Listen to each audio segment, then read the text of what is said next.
regards to um, this live, I just really want it to be very impactful about this live.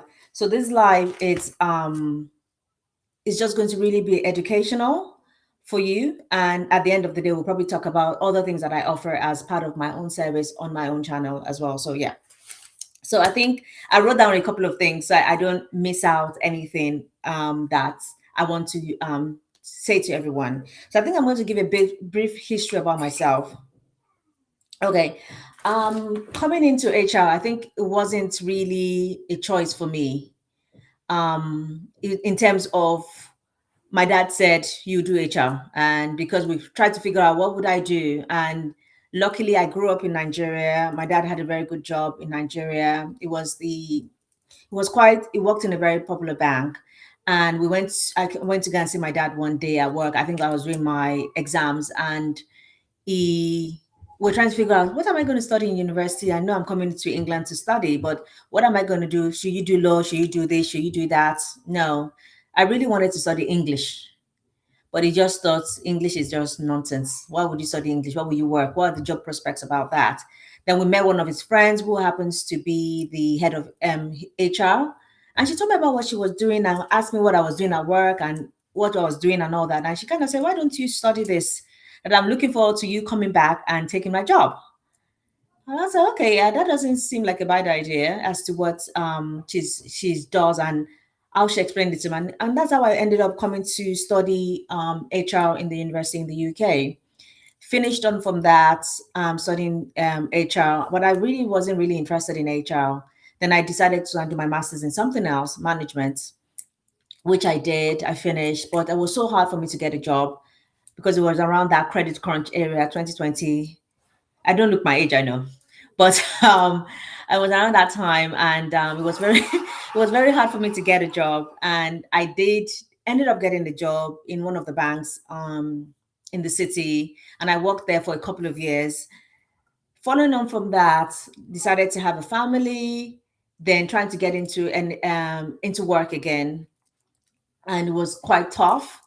Then I was doing a lot of short contracts here and there. Then I one of the agencies kind of said, "Do you know what? Go and do this contract with this organization. It's an NHS organization. I know they don't pay as much as the other places that you've been working, but just do it. It's a 3 month stuff for you to kind of just tide yourself over while we look for something else for you in the city." Because I wanted to be a city girl. I wanted to work in the banks. That's where all my friends worked. And I just like the vibe of working in the city and the vibes. So I then went ahead to work in that NHS trust. And from there, they liked me and they decided to just keep me on from 3 months to 4 months, 5 months, 6 months. And I'm there over a year. And I'm like, what the hell am I doing here? But I kind of liked it in the sense of it kind of gave me that sense of purpose working in the NHS. And it just made me appreciate my own little effort in terms of what I did. So that's how I got stuck in the NHS, I would say. Then from the NHS, I did go kind of transition a bit into the civil service for a couple of years as well, but ended up finding myself back again in the NHS, and I haven't looked back from the NHS. I know in my videos or in my channel bio, I kind of say I've worked in the NHS for 10 years. It's more than 10 years. I just felt that 10 years just sounds very nice. It's a rounded figure. I wouldn't say I worked in the NHS, excuse me, for about 13 years or so about now. And that's why I've been in the NHS for this long.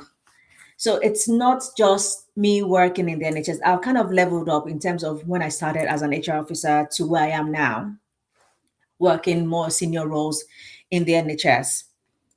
So that is been my journey really in terms of my understand of my journey into the NHS. So kind of roles that I've done in the NHS, from HR officers or HR administrators, that's the people that kind of help with knowing little things there, to kind of then going on to advisory roles, helping you with your employee relations issues, from your employee relations issues, from grievances, disciplinaries, and capabilities and all those kind of things, to working in recruitment, sitting on the panel, interviewing, shortlisting. And as part of my role as well, I also help design the job descriptions for each team. So what that entails really, when I design the job description, is a manager comes to me and says, "Oh, we need to advertise this role, but I don't think that this job description actually matches what they're doing."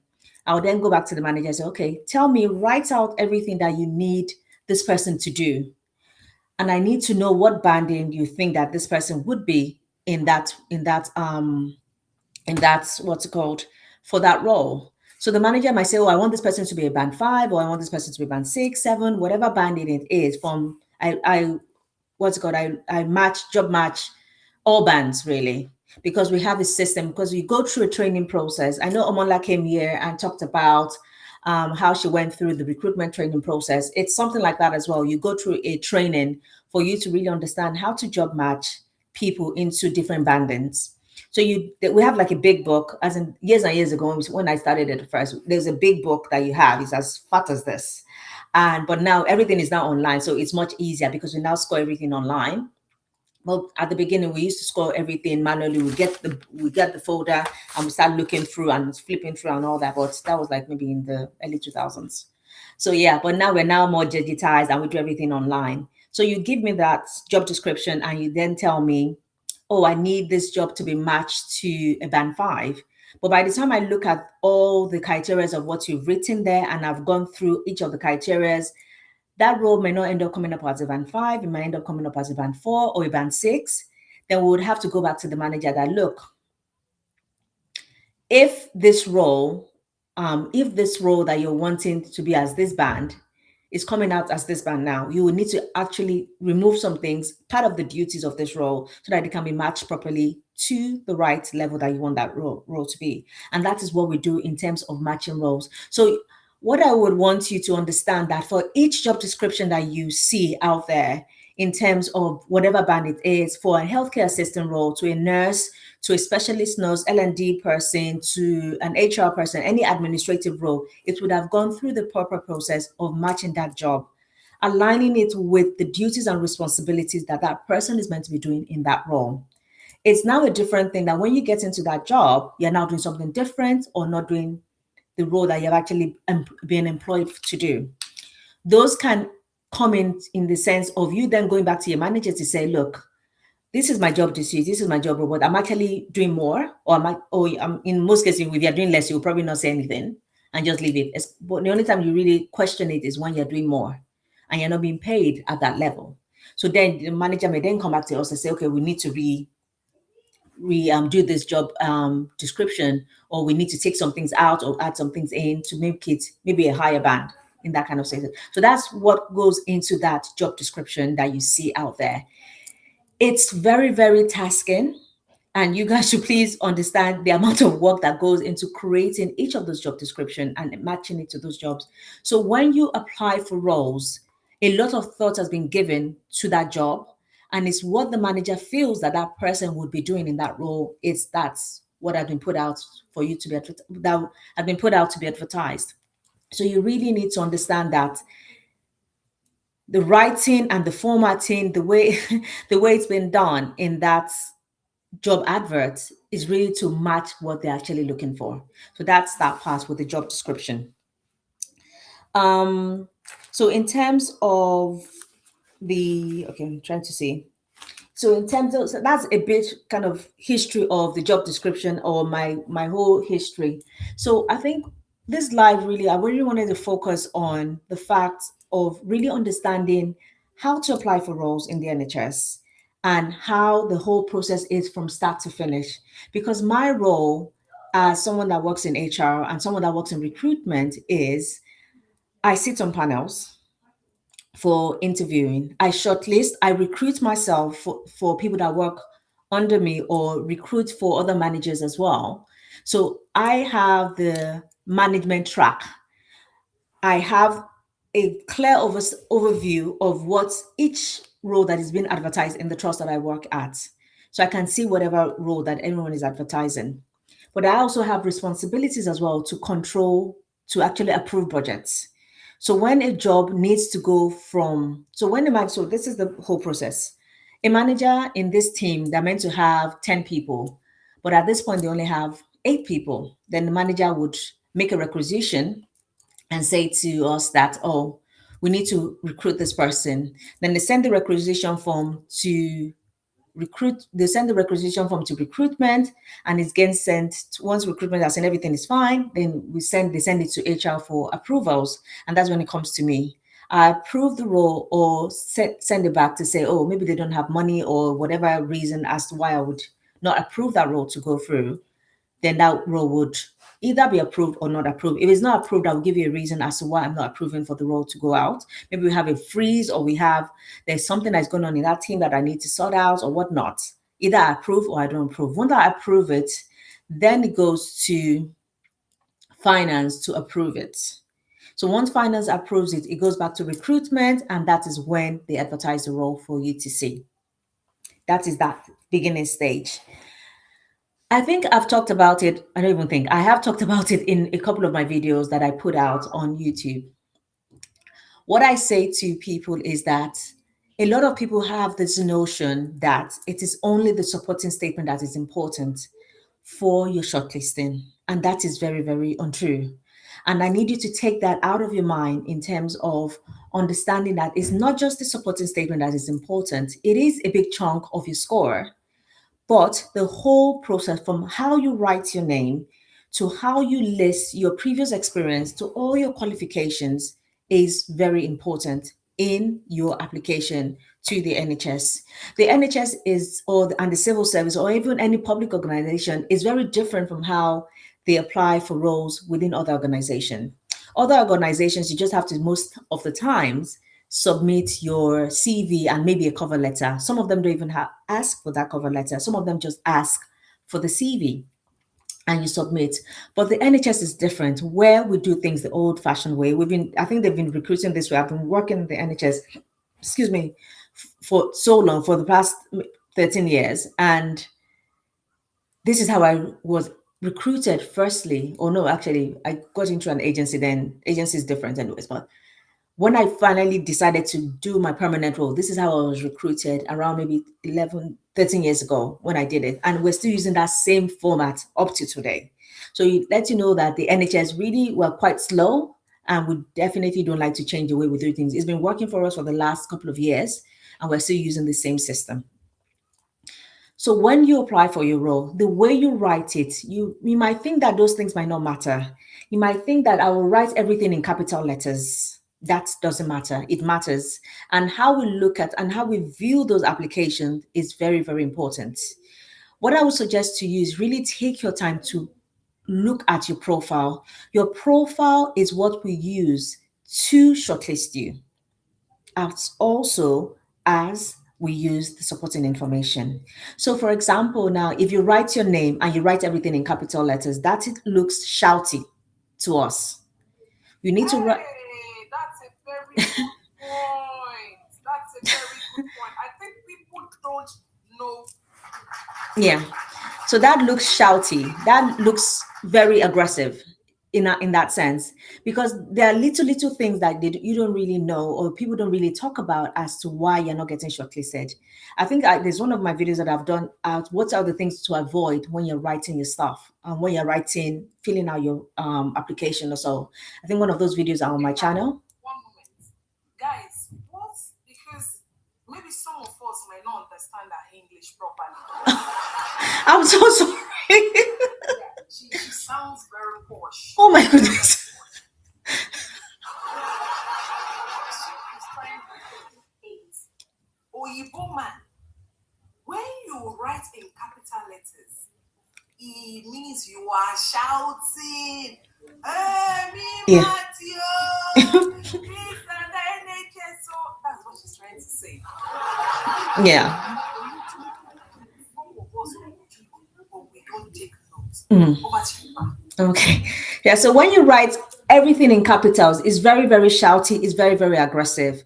So what I would suggest for you, everyone that is on this live, and maybe you're going to watch this live later on, I'm also kind of streaming on my YouTube channel at the moment as well, is go and look at your profile. How have you written your profile? How have you written everything on that profile? Have you written everything in capital letters? You're thinking, oh, if I write everything in capital letters, they will see it properly. They will not be confused as to what I've written and all that. No, we need you to write in proper way, as if we're reading it, as if you're speaking to us. You wouldn't be so aggressive by writing. When you write an email to somebody it's just like writing an email as well. You wouldn't write all your emails in capital letters. So why would you want to fill out your profile in all capital letters? So you do the beginning part, your first name, you write your capital first name, as in the first letter of your name, then you write the lower rest of it in lower cases. So you need to make sure that that is properly accurate as well. Make sure that you're looking for grammatical errors as well. You need to make sure that whatever you write in there is grammatically correct. Don't put N when you're meant to put M. Look at it, read it properly, and make sure that everything is correct on that thing. You need to ensure that whatever qualifications you have is really put there, because there's different sections that have been asked for you to fill in. So if we've asked you for a qualification, especially when it's an essential criteria, you need to put it in there that you have this qualification. Another thing that you need to be wary of is, don't just write what's it called, abbreviations. Not everybody understands your abbreviations. You need to write it out fully and maybe then bracket it and put the abbreviation there, so that by the time you're going to write it again, you don't necessarily have to put the full writing of that full word. You can then use the abbreviation, but you need to let them know at the beginning that you already have, you already explained what that abbreviated word is. So those are the little things. There's a couple of videos on my channel that kind of talks about all this. So if you want to, you can go to my YouTube channel to can watch all those videos, which that's my main platform.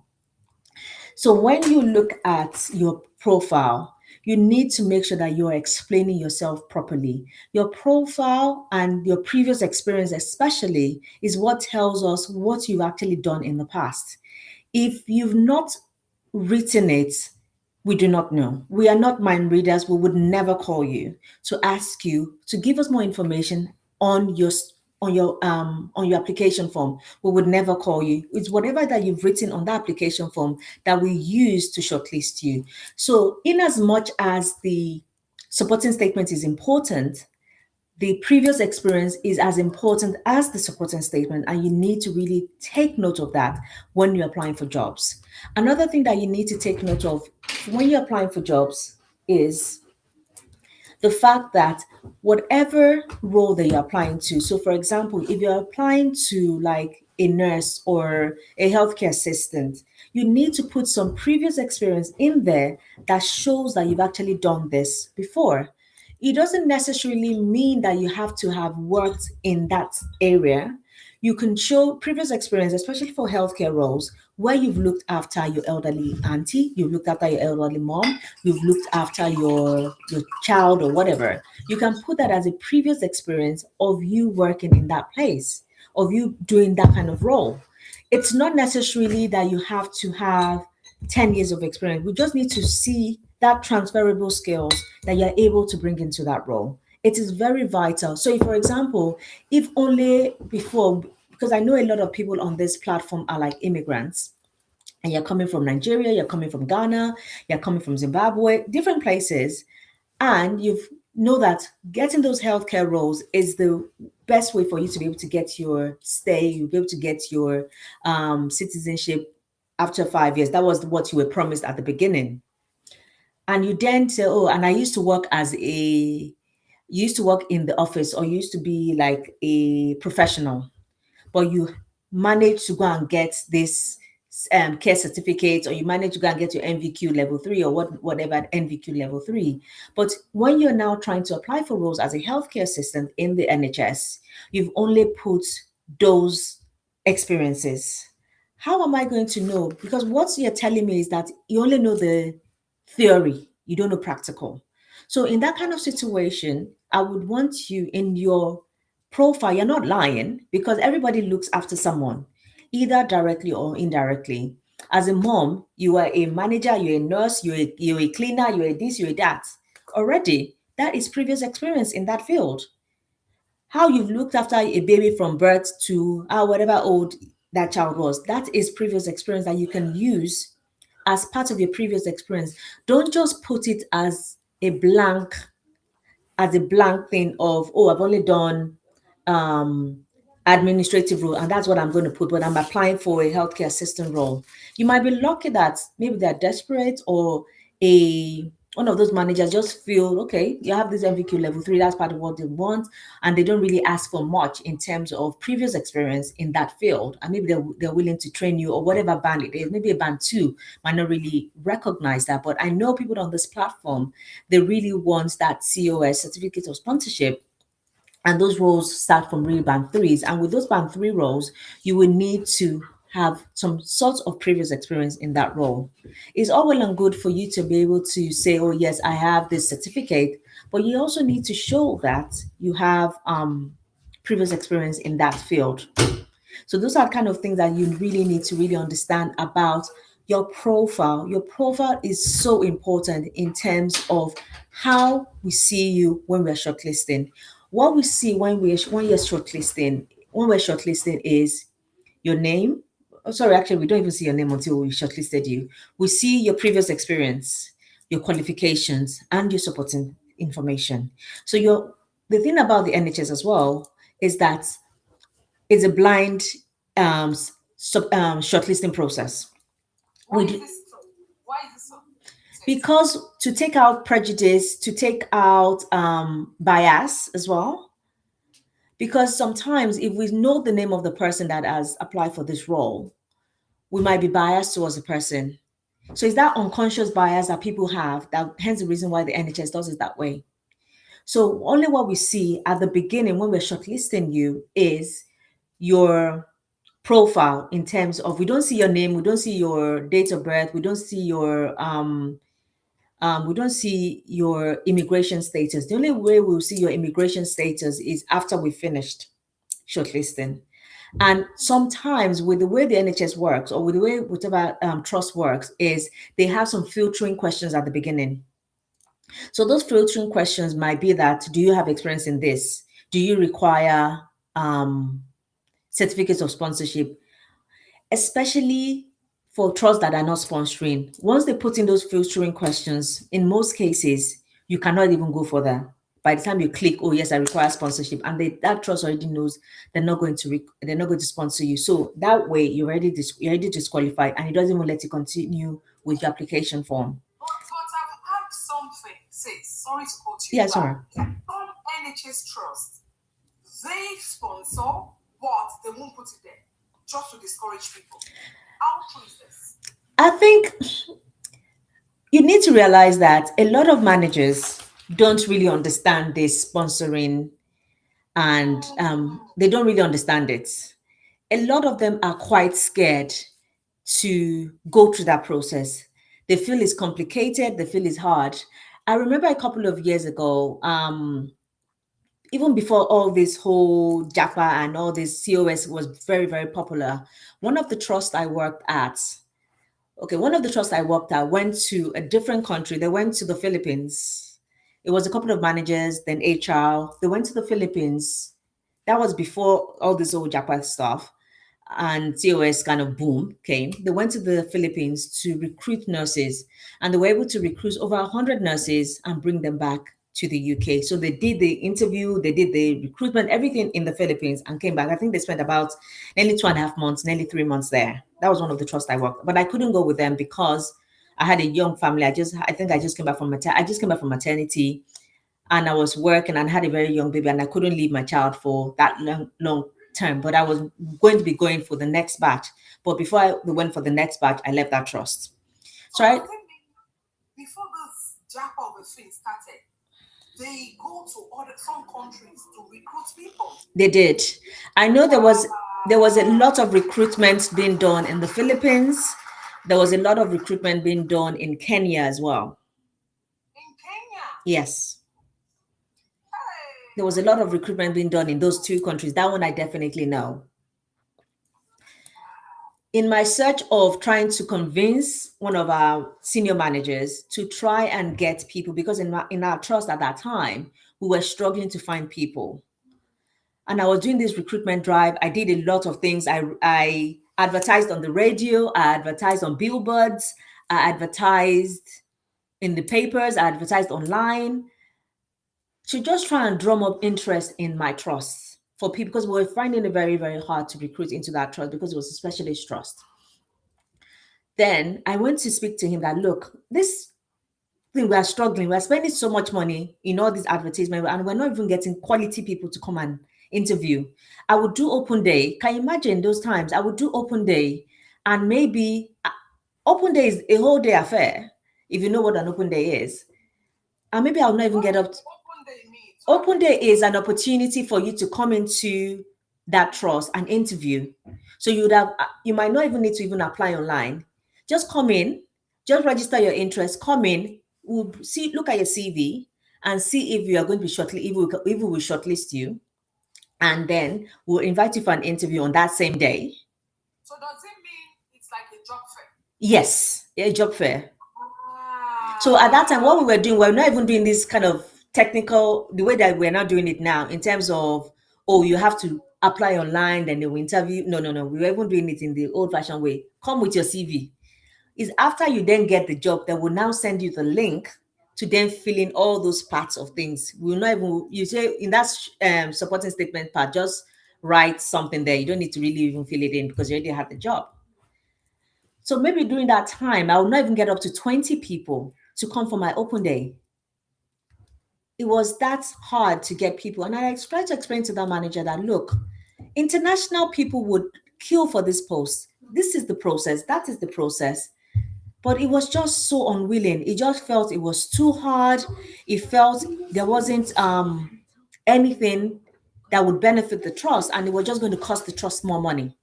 That's what it taught with regards to that thing. And he really couldn't understand. I got recruitment to speak to him, how much it was going to cost and what the cost to the trust was going to be. And then it was less than £500 for this thing. For COS, it was less than £500. It was £195 for something that we needed to register with the Home Office. Then there was another 300 and something pounds for something else. And I think then there was now £120 for something else. I can't really remember. This is a long time ago.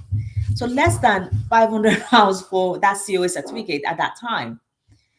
So in terms of people understanding, especially those recruiting managers, understanding that process, it's sometimes it might be difficult for them because they don't really have people in their lives that require COS.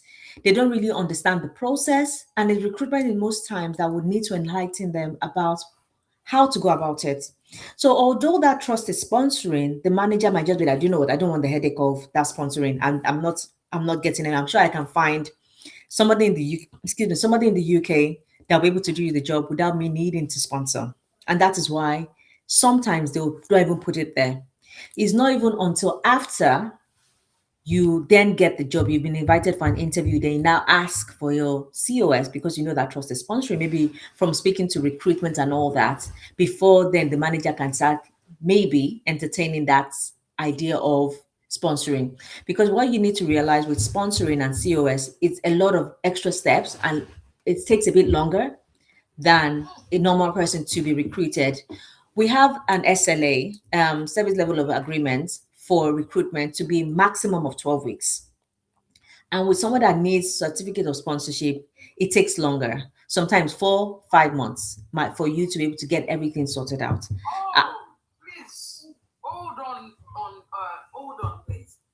Now I'm beginning to understand why it takes some NHS a longer time for them to complete that recruitment process. Yeah. Now I understand. So what you're saying now is for some people who need a sponsorship license, yeah. it takes a longer time than 3 months. Yes. Does it mean they need to write to the Home Office, all of those processes? Yes, it's all the whole back and forth with the Home Office, getting the letter, getting the codes, then you applying for your visa, you getting your visa, going back to your home country, coming back, and all that whole process. It takes longer. You might need to do depending on what level of security clearance you need, you would need to do security clearance as well with regards to your application or regards to your stuff. You might need some tests in terms of occupational health testing as well.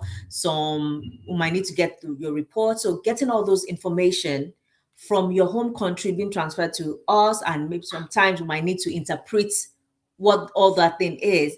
because a lot of trust are not really equipped or don't really have that manpower to go through all that process, it takes them longer time to recruit those people. It's not that this NHS trust don't want to do it, it's just because most times they don't have the manpower or they don't even know how, because it's not in their periphery of trying to even learn, or they're not even really trying to learn, or they don't even have the right manpower and people that really understand that whole process to be able to put you through and put the managers through that process themselves.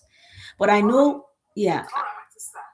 I think you need some water at the moment because for a pretty lady like yourself who's got lots of wisdom, honestly, Oh, thank you. why, if you know you're here to follow HR Honey, what are you waiting for? You can see she's full of knowledge, she knows the processes from the start to the finish, and that's why she's here today to give a lot of us this information. I've always said it. Don't just come to the platform and just sit and what. No, pick up one or two things. Because for myself, you can say I'm asking questions as well. These are the ways I learn as well. If you know you are yet to follow her, oh my God, what are you waiting for? If you are yet to watch her video, just check HR Harley on YouTube. You will see her there. She's done a lot of videos guiding people on how to break into the NHS. Follow her as soon as possible. And if you know you are yet to show her some love, my people, it's just 240. Me, I'm not asking for anything. Honestly, me, know that you are laughing, it's true. But who God is blessed, no one can cause. That's the thing. I believe everything I do, I will get it. God is my rewarder. Nothing else. Honestly, I'm not looking for anybody to show me love. No. But the people I bring on the platform, I want you guys, please encourage these people. I beg you, please just encourage them. Show them some love. Honestly, show her some love this evening. Hello, Sister Billy. You're welcome, ma. Thank you for joining the live as always. If you don't know Sister Billy, she is a care manager. She's been on this platform encouraging people. If you know you would like to open your care home, do not hesitate to reach out to her as well. Guys, she's taking some water. Some water, please. I've had some water. Okay. And if you know you are here to follow me, your regular host, my coach, please do well to follow me. We have a community where we share daily jobs with COS. If you know you want to join the community, please kindly reach out to me after the live. All you need to do is to go to my TikTok profile. You will see my number there. WhatsApp the message, just say, me, Matt Bosch, could you kindly add me to the WhatsApp community, and I'll do well to have you. And if you know as well, you are yet to register for your NVQ3, your NVQ5, or any of your healthcare courses, anatomy, functional skills, the maths and English, do well to reach out to me for that. For every cohort, we are still registering people. Please feel free. We have a lot of people who's done this course with MIMAT organization, and they have really had good experiences. So please reach out to me as well. Over to you, HR Harley. Thank you so much, Mark. You're welcome. You're welcome. And I'm hoping that everyone is learning a couple of things and understanding about how the NHS really works. So I think what I was saying was, with regards to that whole process, it does take a while longer, especially if you need that that certificate of sponsorship. So that's probably one of the reasons why most of the time they don't put it out there to say they're actually sponsoring, is until when you ask. And one thing I always say to people is, what is the worst they will say? Is no. They're not going to come and do anything to you. If you ask for something and they say no, then you move on to the next. Maybe that wasn't where your blessing was meant to be. Maybe it was somebody else. And God doesn't give us too much that we can handle. And that's my own belief with regards to everything. So if that trust is saying no, there's another trust that would say yes. If you go onto the gov.uk, you will see loads and loads of trusts that have the certificates of sponsorship. I think I also have like a list on my stand store as well, that I kind of broke down a couple of trusts that are currently sponsoring and all that. So that one, you can always find it on the stand store. But You can always as well, because I've done the work, you can always as well go to the gov.uk's website to kind of filter NHS trusts that have certificates of sponsorship license, and you can use that in terms of your search for roles within the NHS if you're looking for roles within the NHS that sponsor certificates of sponsorship. And the good thing about this certificate of sponsorship with the NHS is that it is free. Not only is it free, you also get to bring your family along with you. I still heard a story about today where someone paid £10,000 for this certificate of sponsorship, and something happened with the whole certificate of sponsorship. They left and they wanted to get it back. And that person that sold it to them the first time asking them to pay another £10,000 again. And I just look at it. I think my husband and I were talking about it, and we just said, this is just plain wickedness in terms of and greed in terms of how people are charging people this money. This certificate of sponsorship is less than £2,000 that you get from the Home Office. It's less than that. And I'm not even saying that don't make money, because it's, yeah, it's, you're not here to fry beans or fry whatever. They came to the UK to make money, but please, I think, be more reasonable and be well, I don't even know how to even put it in terms of how you charge people. Because the thing about it is that you would make that money above and beyond. They are not even meant to sell You're stuff. not meant to. What I mean in terms of make the money above and beyond, because of the contracts you have, the councils and all these care homes that these people work in, the councils pay a lot of money. I'm sure Billy Sexy would be able to tell us in terms of how much money the councils pay for each member of patient that these people look after in their care homes. It's a lot of money. You would This sky is too big for you to feel as if there's not enough room for everybody. There's more than enough room. And the amount of money that you would make, you can't, in most cases, these people don't not even spend it all.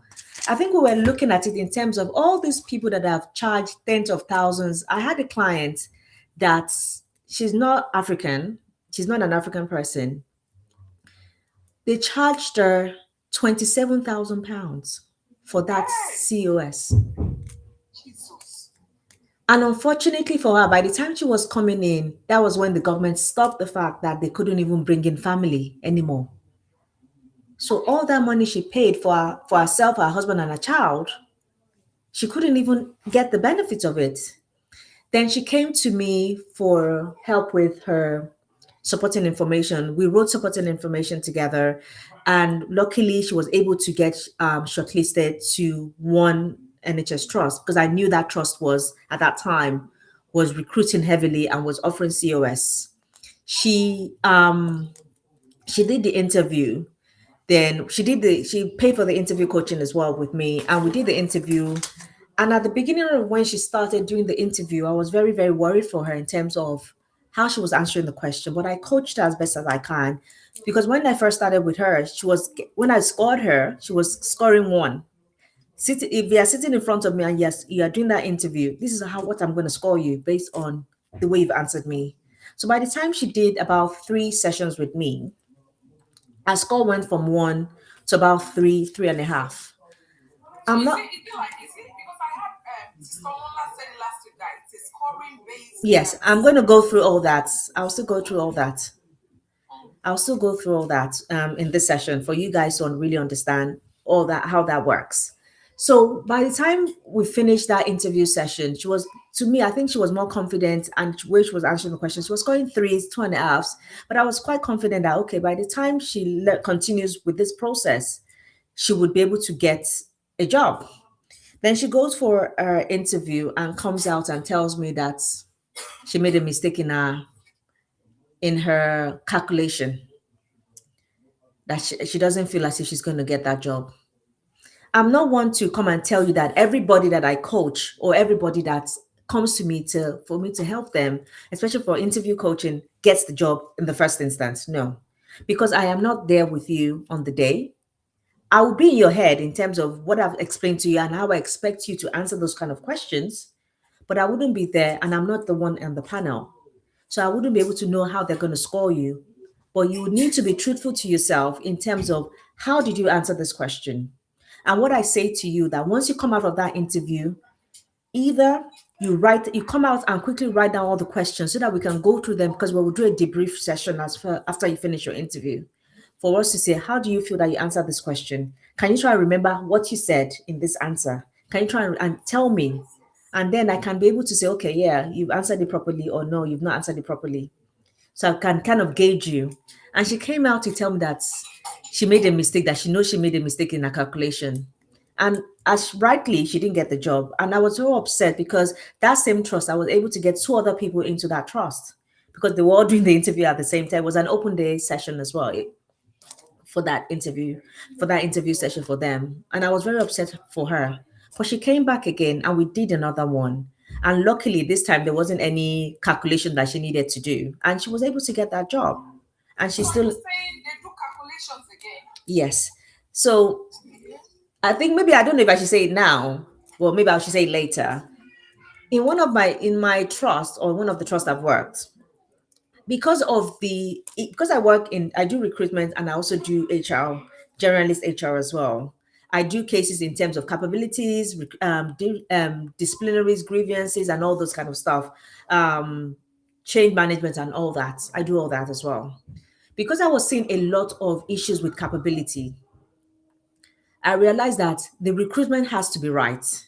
If you're in this trust and month 4, month 5, we are still not doing work that I like, or their manager is complaining to me and I look, this person is not working well, this person is doing this person is doing that. You're going to be putting on capability.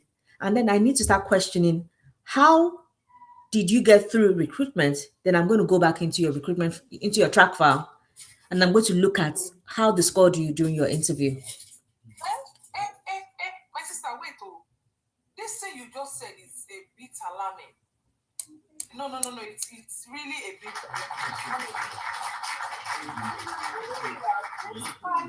training people get after they are being recruited. Can you drop in again? Can you drop out later? Are you saying after the recruitment, and because I believe NHS train people, so after training them, some people still struggle. Yes. And so once they start to struggle, the managers reach out to you guys. Yeah. Oh, then you now go back to the applications they submitted. Guys, are we listening to this?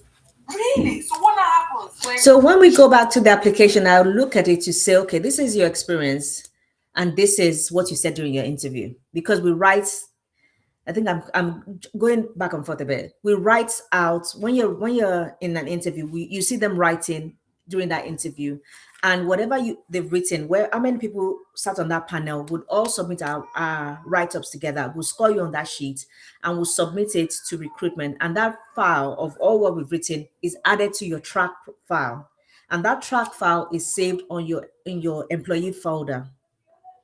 So because of my level and because of where I work, I can go into your track folder and look at each document that is on there. I'll look at your qualifications. I'll look at everything that you've submitted as part of your recruitment process. If I know Amola already explained last week about the supernumerary part of things. Supernumerary we do for at least 12 weeks. Within that 12 weeks, you've done your mandatory training, you are shadowing. You're not working by yourself in any format or any way.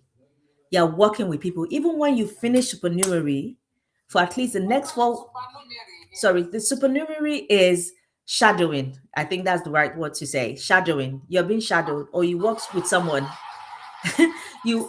Yeah. Sorry. Sorry. You're working alongside someone, so that you're not left by yourself. You're not left to your own devices. It's not that once you start working that okay, bye, go and work in whatever ward or no. You have to work with somebody qualified, high in maybe the same level as you, or a level the next band higher than you, and that person will be the one to sign off on your competencies of yes, you've been able to do this, you can do this, you can do that. You'll be doing it alongside with them. You'll never be by yourself for at least the first 12 weeks. And depending on your trust, depending on how long the probation period is, would be able to let them know, are you going to pass probation or not? I always make sure to tell my managers to make sure that that probation period is very tightly monitored, because I don't want to have to go through capability. Capability is long. We can get you out during probation if we manage that probation tightly as much as possible. I had one nurse that when she started, this is a band six nurse for that matter, she was taking blood pressure on top of somebody's fleas. I'm not a medical person. I know you're not meant to do that. How would you get the right measurements if you're taking on top of somebody's fleas? It's not just person is wearing something like this and now carrying another fleas on top of it. So it's like as thick as this. You're now doing the blood pressure on top of this. Even me, I know that when I go to the GP, I need to take off my jacket and pull up my top for them to be able to do my blood pressure. So you can imagine that red flag when they see that happening. And that wasn't just once, it wasn't even twice, until the senior nurse had to then tell them to, are you sure you're meant to be doing that? What's the reading? Do you think the reading will be accurate by that, by you doing it that way? And that is literally two reasons as to why I had to then put in test into the recruitment process. Not just test on different aspects, and you have to sign at the end of it. Because of one of the trusts I was working in, there was a part that you needed to sign to say, yes, I'll be able to do this. Not come 3 months after you finish, you've passed probation, you now start telling me, no, I cannot do this. I will go and bring out that form that you signed. And if you cannot do it, then we're going to have to go through redeployment. Because you cannot work in this area, we're going to have to redeploy you into another area. And if we cannot find any job for you within 12 weeks of that redeployment process, we are going to have to let you go because you cannot work in our trust. So those are so many little aspects of things that you feel that sometimes people feel as if, oh, they are being mean or whatever. But by the time you are trying to get a job, you say yes, yes, yes to everything, not really understanding fully. And that's why I said you need to read the job description properly to really understand what you're getting yourself into when you're applying for any job. You need to read the person specification to know that you're the person that they're looking for. The job descriptions detailed what you're going to be doing in that role, and the person specification tells us the person that we need to do that job. That is why the beginning of every job advert or every job, when you all those attachments at the side of your application, they'll tell you to go and read the job description and the person specification. So you need to be able to say, yes, this is the job. They are telling me that I need to be able to cut 10 patients at the same time. I need to be able to lift 50 patients at the same time. That is what the job entails, for you to be able to lift. So that's the job description. In the person specification, we're now saying we need a strong man. We need somebody that has muscle. The person that we are going to be employing in this person specification is a muscular person. And that's how they're going to write it in that person specification. Because the job description has already said this person will be lifting 10 patients. This person will be lifting 20 patients at the same time. And the person specification will tell you a muscular person, a strong man. So when you are now writing your application, when you're now writing your supporting statement, you need to tell them, yes, I can see that you need somebody that can lift 10 people. I am a strong man. I am a bodybuilder. I currently lift 50 kg or 150 kg at a time. I can lift 150 kg and run at the same time. That is the experience and that is the person that I am. And that is you writing that in your person specification. So not just saying I can lift 10 patients, full stop. No, that's not going to get you anywhere. So that is what I'm trying to explain to you in terms of understanding what is needed for that role. So when you're looking at the job that you're trying to apply to in the NHS, you really need to read that job specification and press the job description and the person specification to really understand how you fit into that thing. If you feel that, okay, I know a lot of people say that just fit into it 90%, but that 90% that you're fitting into, you need to be strong 90%. The NHS recruitment has gotten so tough because of the influx of international workers that are in this country now. We have more people than jobs. So they're now even more stringent in terms. People need to know, understand what you mean that the influx, number one, and number two, you have more people than the job. Yeah. Please repeat it again. They are, the job is there, yes. There are some vacancies, yes. Especially in the nursing, there's vacancy, of course. And we're always trying to improve on the services that we offer within the NHS. We're always trying to improve on the wards, open up big wards, and being able to cater to the population as well. That is why, although the NHS now is busy, is also the money aspect of it as well. Each trust is giving money. My trust, we are going through transformation at the moment, letting people go. In as much as we are letting people go, we are rejigging the way we do things, and redesigning those jobs. Yeah, we're redesigning those jobs. And although that we're letting people go, we're even bringing more people in. It's a very kind of backward and forward kind of process that we do for roles within the NHS. So although that we are saying, okay, in this team now, we might need 10 people. And that 10 people is made up of band 7, band 6, band 5, band 4s. We might now say we are going to rejig it that we only need one band 7. That one band 7 should be able to manage all of them. Then we now need that, and before we had 3 band 7. So we're letting those band 7s go. We now need 3 band 6s. And before we only had 1 band 6. So 2 people from band 7 now, they will have to either apply for those band 6s role or leave the trust. Then we need band 5, then we need band 4. For those band 4 that we need, this team has kind of changed. So we need to redo the job description to say, okay, we don't really actually need band 5. We only need band 4, band 6, band 7. And that's it. I will change we'll probably still do the 10, but have it in a different format. So some people in that team might end up leaving and some people might end up staying. Some people might be downgraded, some people might be upgraded. So the band 4 now can apply for the band 5 role and get it over the band 5 that is even in the role. And that's the fairness of the recruitment system for the NHS. So it does change peaks and troughs in terms of how we do things, but is always consistent in terms of the process of application, especially when it comes to permanent roles. So when you're applying, make sure that whatever you want them to know about you is written in that application form. Supporting statements is important. It's very important. It's about more than, let's say, 50% of your scoring. Just that supporting statement bits of things. And the other part of your qualifications, your NMC numbers, and all those kind of parts, especially if it's a registered role, it also forms one part of it. Make sure that when you're writing your supporting statement, you look at the person specification. That's what I said. You need to look at the person specification properly to really answer those questions and ensure that even though you think that desirables are not important, they are also important. So when we score for applications, essentials. So for example, we might say essentials criteria is 2 marks each. Desirables will probably be 1 mark. Not even probably, it's always 1 mark. It's always half of the score of the essential criteria.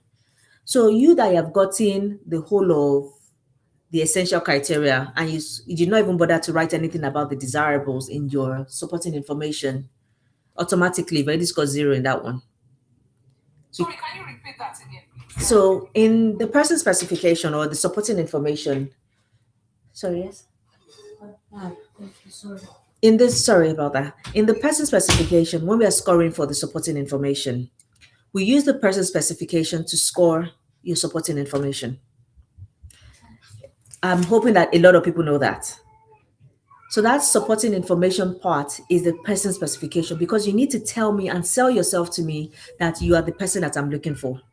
And that is what the person specification is all about in relation to the supporting information. So what I like to see in that person specific, that supporting information part is you categorizing it easily for me to be able to read. I don't like doing scavenger hunts for your supporting information. It's just long. I may end up missing some points because I cannot be bothered to start doing scavenger hunts in that supporting information part.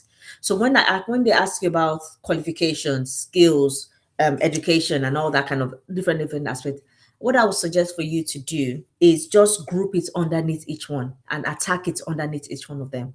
Qualification, answer all the stuff to do with qualification. Essential first, then desirables on there. Then go to the next one. Skills, answer all the essentials, then answer all the desirables. Like that. So when Within I'm that supporting statement. yes, in That's that within that supporting statement, yes. mm, With NHS England supporting information, or I mean NHS England's application, in most cases it's 1,500 words if you are using track. They may end up asking you additional questions later on, but the mostly standardized way to do things is that 1,500 words. Just make sure that you're writing it to fit into that 1,500 words. If it is more than 1,500 words, you're not even going to be able to submit anyways, because it will not let you save it if it's more than 1,500 words. But make sure that you're as close to that 1,000. You 1,000 words if you are struggling to write.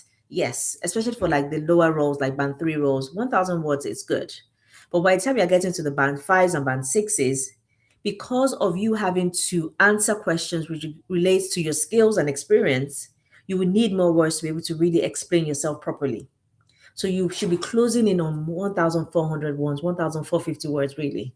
That is what a good application for a band five and band six should really be saying when you're submitting your application forms.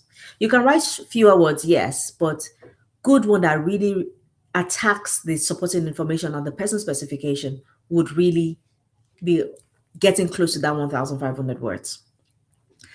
And a lot of NHS trusts are now hot on the AI field of things of don't use AI, or make sure that you when you write with when you're what you're writing is your own words, you can use AI to kind of assist you. In one of my other trusts that I used to work, we used to copy and paste the supporting information into AI detector and check how much percentage AI you've used in that. my sister, can you loud that bit, please? Loud it. So you are telling me that if some NHS trust, if I've written a supporting statement you with AI, you can easily copy that supporting statement and check it. You have a tool that you can put it in to check if AI has been used. Is that what you're trying to say? Yes. It's not like you shouldn't use AI. I think that's the misconception. Not that you shouldn't use AI, but you shouldn't make it 100% AI written. And I think that's where a lot of people miss it in terms of it. I do write supporting statement for people, and I always make sure I check whatever supporting statement I write. I use different tools to write supporting statement for people, and I don't rely on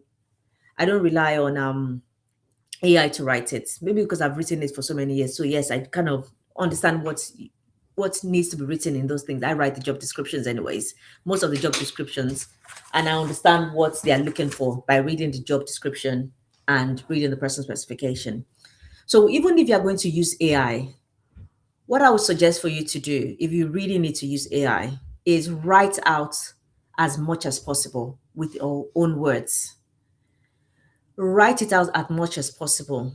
And places that you're struggling, you can ask AI to write those parts for you in Word and then paraphrase it in your own words. Rewrite it by yourself. You can say, okay, even if you even tell AI to write the whole thing for you, then start looking at it line by line and rewriting it in your own words. That would definitely help you have a stronger, more personalized. By the time you start writing it that way, you see that it's even easier for you to be able to understand and see how AI has written it, and you be able to say, okay, yeah, I can, this is what I can do, and this is what I can do. Because AI would not really know how to add, how you've been able to help your auntie to dress a wound, if that's kind of work that you're going to be going for, or how you've been able to help change bandages, or how you've been able to with handling and movement or feeding and all those kind of things. They will not be able to put those personable experiences in that supporting statement for you. When you're writing your supporting statement, although you don't have much words to play with in NHS jobs or track jobs, try as much as possible to make it a star response, especially in the skills and experience section. The star response for the supporting information is maximum 2 lines, 2.5 lines maximum, really, for some areas of the skills and experience where you really need to really emphasize your skills and experience. Star example, the situation is the person had a broken leg. Your the task was to make sure that you were able to help that person to move from point A to B, and your action was that you used the wheelbarrow to move that person to point A to B, and your result was you were able to get to the hospital in time before the thing got worse. And your reflection was that on following on from doing all this, I was able to lift the person and reduce the amount of pressure. So I know that next time, and when this something like this happens, I'm able to think fast and be able to provide the help that is needed. And that's just a quick example. But when it comes to an interview for that, trying to explain that situation, you really tell us the story. I like story, and it doesn't make me get bored, especially during interview. So tell me, dramatize it properly, and let me say as if I'm watching a Nigerian movie. But making sure you're still following that star situation, task, actions, results, and reflection when you're doing that interview part. So I think for that's for NHS job, but for when you're applying for Scotland roles, that's quite different because Scotland is 500, 500, 250. That first 500 is an MCAP is I was going to use the word is the whole summary of the person specification, and that's where maybe AI can help you to really reduce that word. So what I would say to you if you're applying to roles in Scotland is write out the full thing as if you're writing for NHS jobs in Word. And then you may then take it to Copilot or take it to one of these places and say, I'm writing for NHS Scotland. Help me to put it in all what I've written here, put it into 500 words that is impactful, that is answering the question of section 1. That is how you answer that section Well, 1. that means the way England operates is quite different from NHS Scotland. Yes. They have a different application process for the supporting statement bits of things. So the first supporting statement, I think the first part of it is about tell us why you're fit for this role or something like that. Then the second one is about the NHS values. Then the third one is about, is there anything else you want to add? So that values part is always good for you to ensure that you're attacking it alongside your values, the NHS values, and the trust values, making sure those three things align together. If they are saying in the trust values about how much they care, make sure that you link it back to the caring factor of the NHS as well, and also link it to yourself as how much you care for people, how much you look after people as well, making sure those are succinct in how you explain yourself. And by the time you now then finish all that 500 words in that second section, then you now talk about anything else to add. Whatever has been removed by AI or whatever you've kind of not really explained fully at the top part of that first 500 words, you use the rest of that 250 words to then answer those questions or then really tackle it in that 250 words. So that's for NHS Scotland. So in essence, your supporting statement for your NHS track jobs or NHS jobs is really, really vital and really, really important as much as your previous experience as well. Make sure that whatever previous experience you have, at least one of them aligns with the role that you are going to be applying to. Even if you've done some volunteering work that they haven't paid you, you've done some stuff that they haven't paid you, add it to your previous experience. And one thing you shouldn't really turn up your nose at is trying to get into the NHS for volunteering. It is invaluable to your experience and is invaluable to you being shortlisted for a role. Sorry, you talked about turn off your nose. Please break it down. Oh, sorry. Don't turn up your nose in terms of don't say that, oh, I cannot go, I cannot go and work for free. Don't turn up your nose on those roles of volunteering in terms of don't say they cannot go and work for free in the NHS. Go and work for free. Let them just know you. By the time you are doing volunteering in one department and you go to another department, just make sure you become their friends. And they will be able to tell you that, oh, what do you do? They will ask you questions. Oh, how did you come about this? And all that.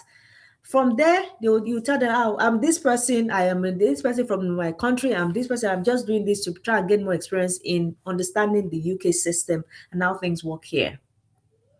But they may now they say, oh, we're going to actually be recruiting for this role in the next couple of weeks. Keep an eye out for it. We'll make sure that we let you know when that role is out. You too, when you apply, when the role goes out, be making sure that you're checking as well. When the role goes out, apply for it and go and tell them, I've actually applied for this role. Although we don't know who exactly has applied for the roles, we can still glean in a way based on your previous experience if that is you. So, for example, if you are working as a volunteer in that hospital and they've said in that team, and that team has a role that you know them and you've applied for that role and you've told them that I've applied for that role, and in your previous experience, they've already put that you're volunteering in that organization. When they are shortlisted, wouldn't they know that is you? That give, No, my that is sister. just a way for us to know who, even though we don't see the names at that point, we can still glean in terms of who has applied for that job. So we need, in a way, that kind of helps you, and that may not even help you. I don't know. In most ways, in most cases, it does help you. In most cases, it does help you, but you need to still make sure that your application is still solid, because they wouldn't shortlist you if your application is not solid. So that brings me to closing off the shortlisting and the supporting statement and the application parts of things. One thing you need to know is that if you do not write it on your application, you cannot be scored on it. You cannot be shortlisted on it. And then that's the end of it. So, another part of shortlisting is when we do shortlist. So, for example, we've shortlisted 20 people, and I'm like, I cannot do 20 interviews. We'll now say we are going to have to draw a line under it at some point. So, I'm going to draw that maybe out of hundreds, as in maybe the score is out of 100, the highest scorer was 90. And now say, do you know what? I'm going to stop at 85. And people that got that 85 was only 10. So you that got 84, you're not shortlisted, even though we put you in the shortlisting bracket. So that shortlisting now is still based on score. Yes. You score them, and the interview is score based as well. Yes. So I've now said, okay, in terms of we've shortlisted all these people, but I cannot do 20. 20, as in 20 of them have good scores. Maybe 20 of them scored up to like 75. That's quite a good amount of score. And I'm like, I cannot invite these 20 people to interview. I'm only going to invite 10. And by the time we do look at the first 10 people, they've scored up to 85. I'm like, okay, I'm going to only invite these 10 people. The rest of these 10 people, I will put them in reserve list. I'll just leave them there. They are shortlistable, but I'll just leave them in the reserve list. Then the rest of the people that scored below 75, automatic, I'm not going to even bother to look at them again. Even though those are really good scores, please send email recruitment and say, put all these other people, send the automatic email of, we're sorry, unfortunately, to them. But the rest of the 10 that is in reserve, they've not gotten that unfortunate email. Then I go to invite the first 10 to interview. I call them for interview, one of them. So what do I do? Call recruitment and say, recruitment, get me the next 10. Then we invite the next 10 for interview. Or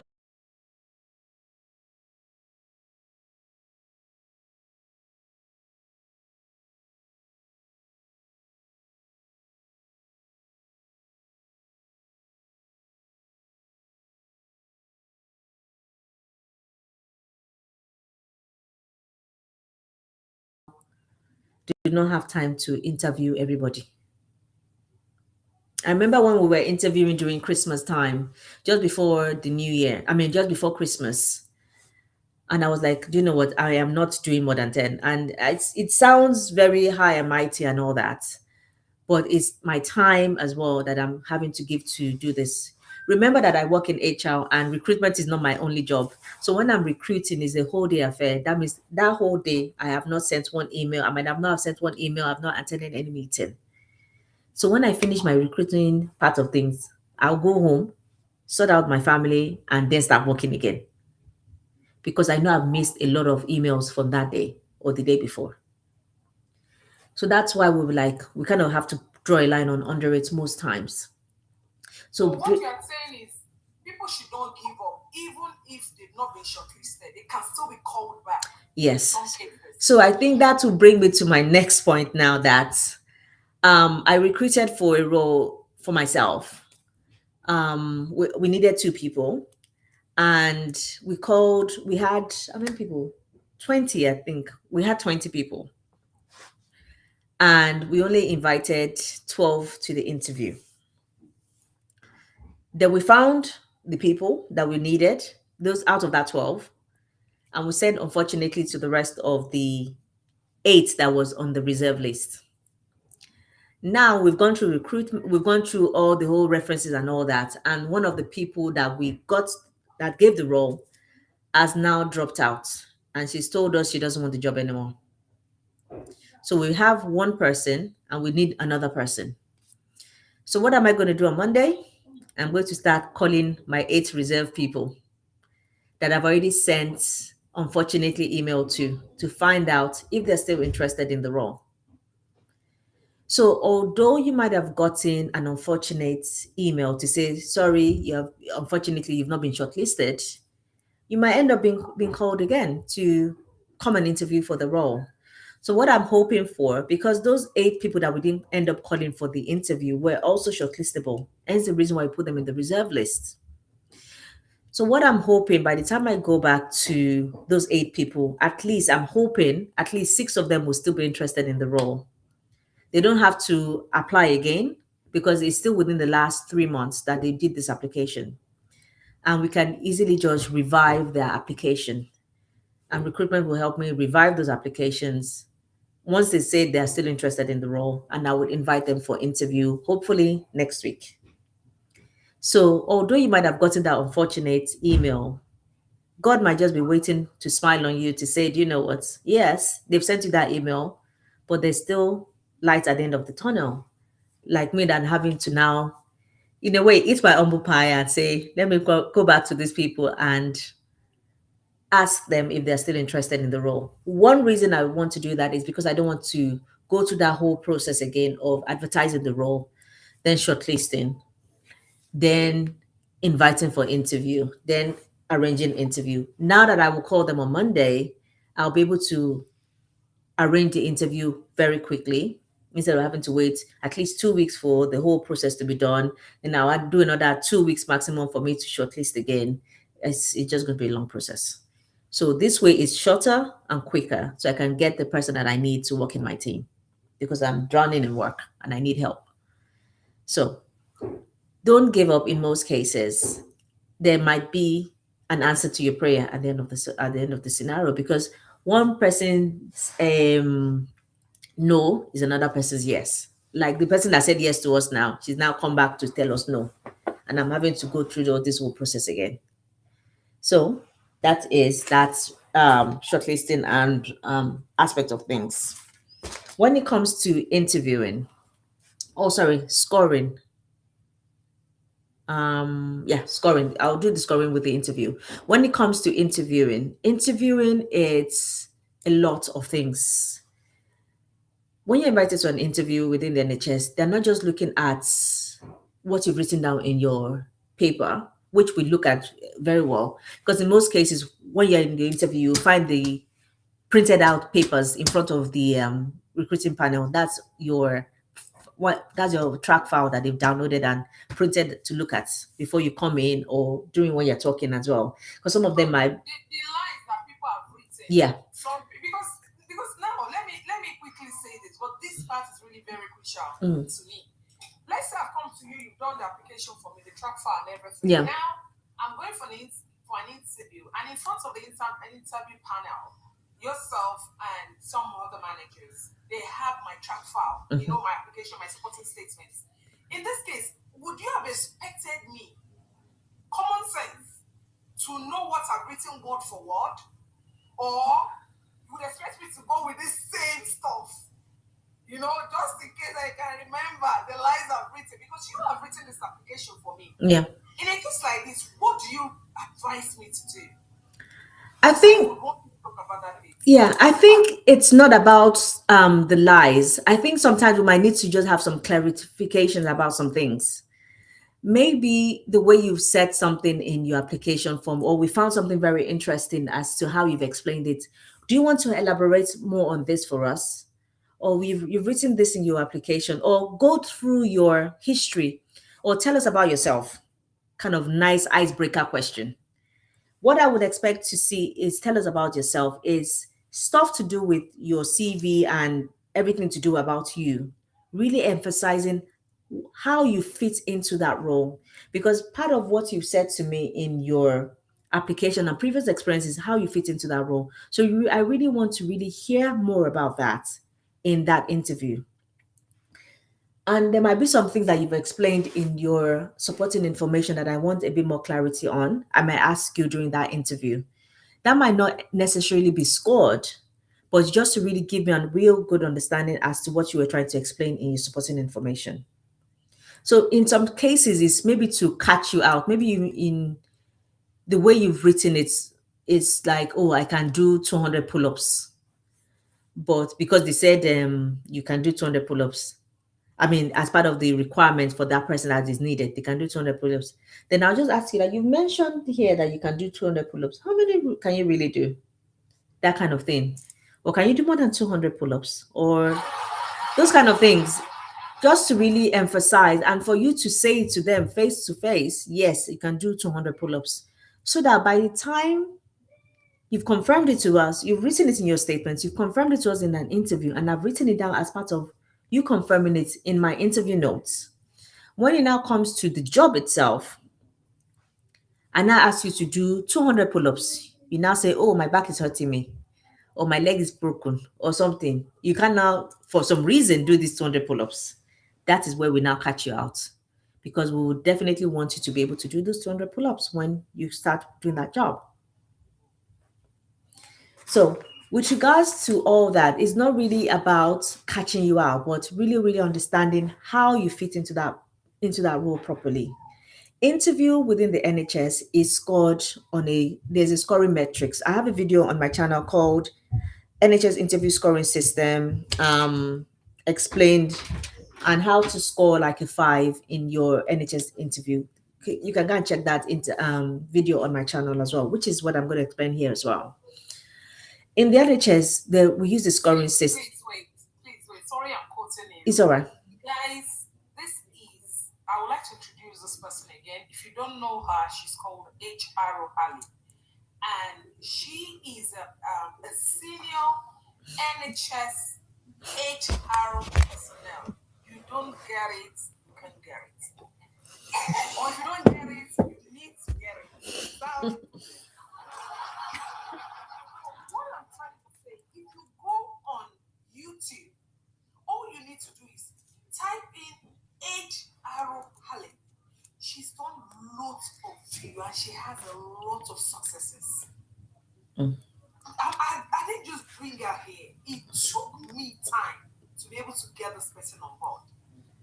She's not regular on TikTok, but we are going to grow our TikTok because we need someone like this. And we have to be very truthful.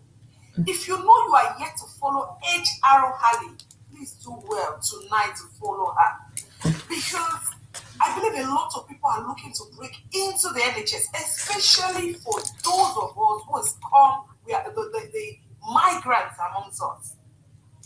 I know a lot of us are looking for COS, and even those who has got COS, they are looking for better positions as well within the NHS.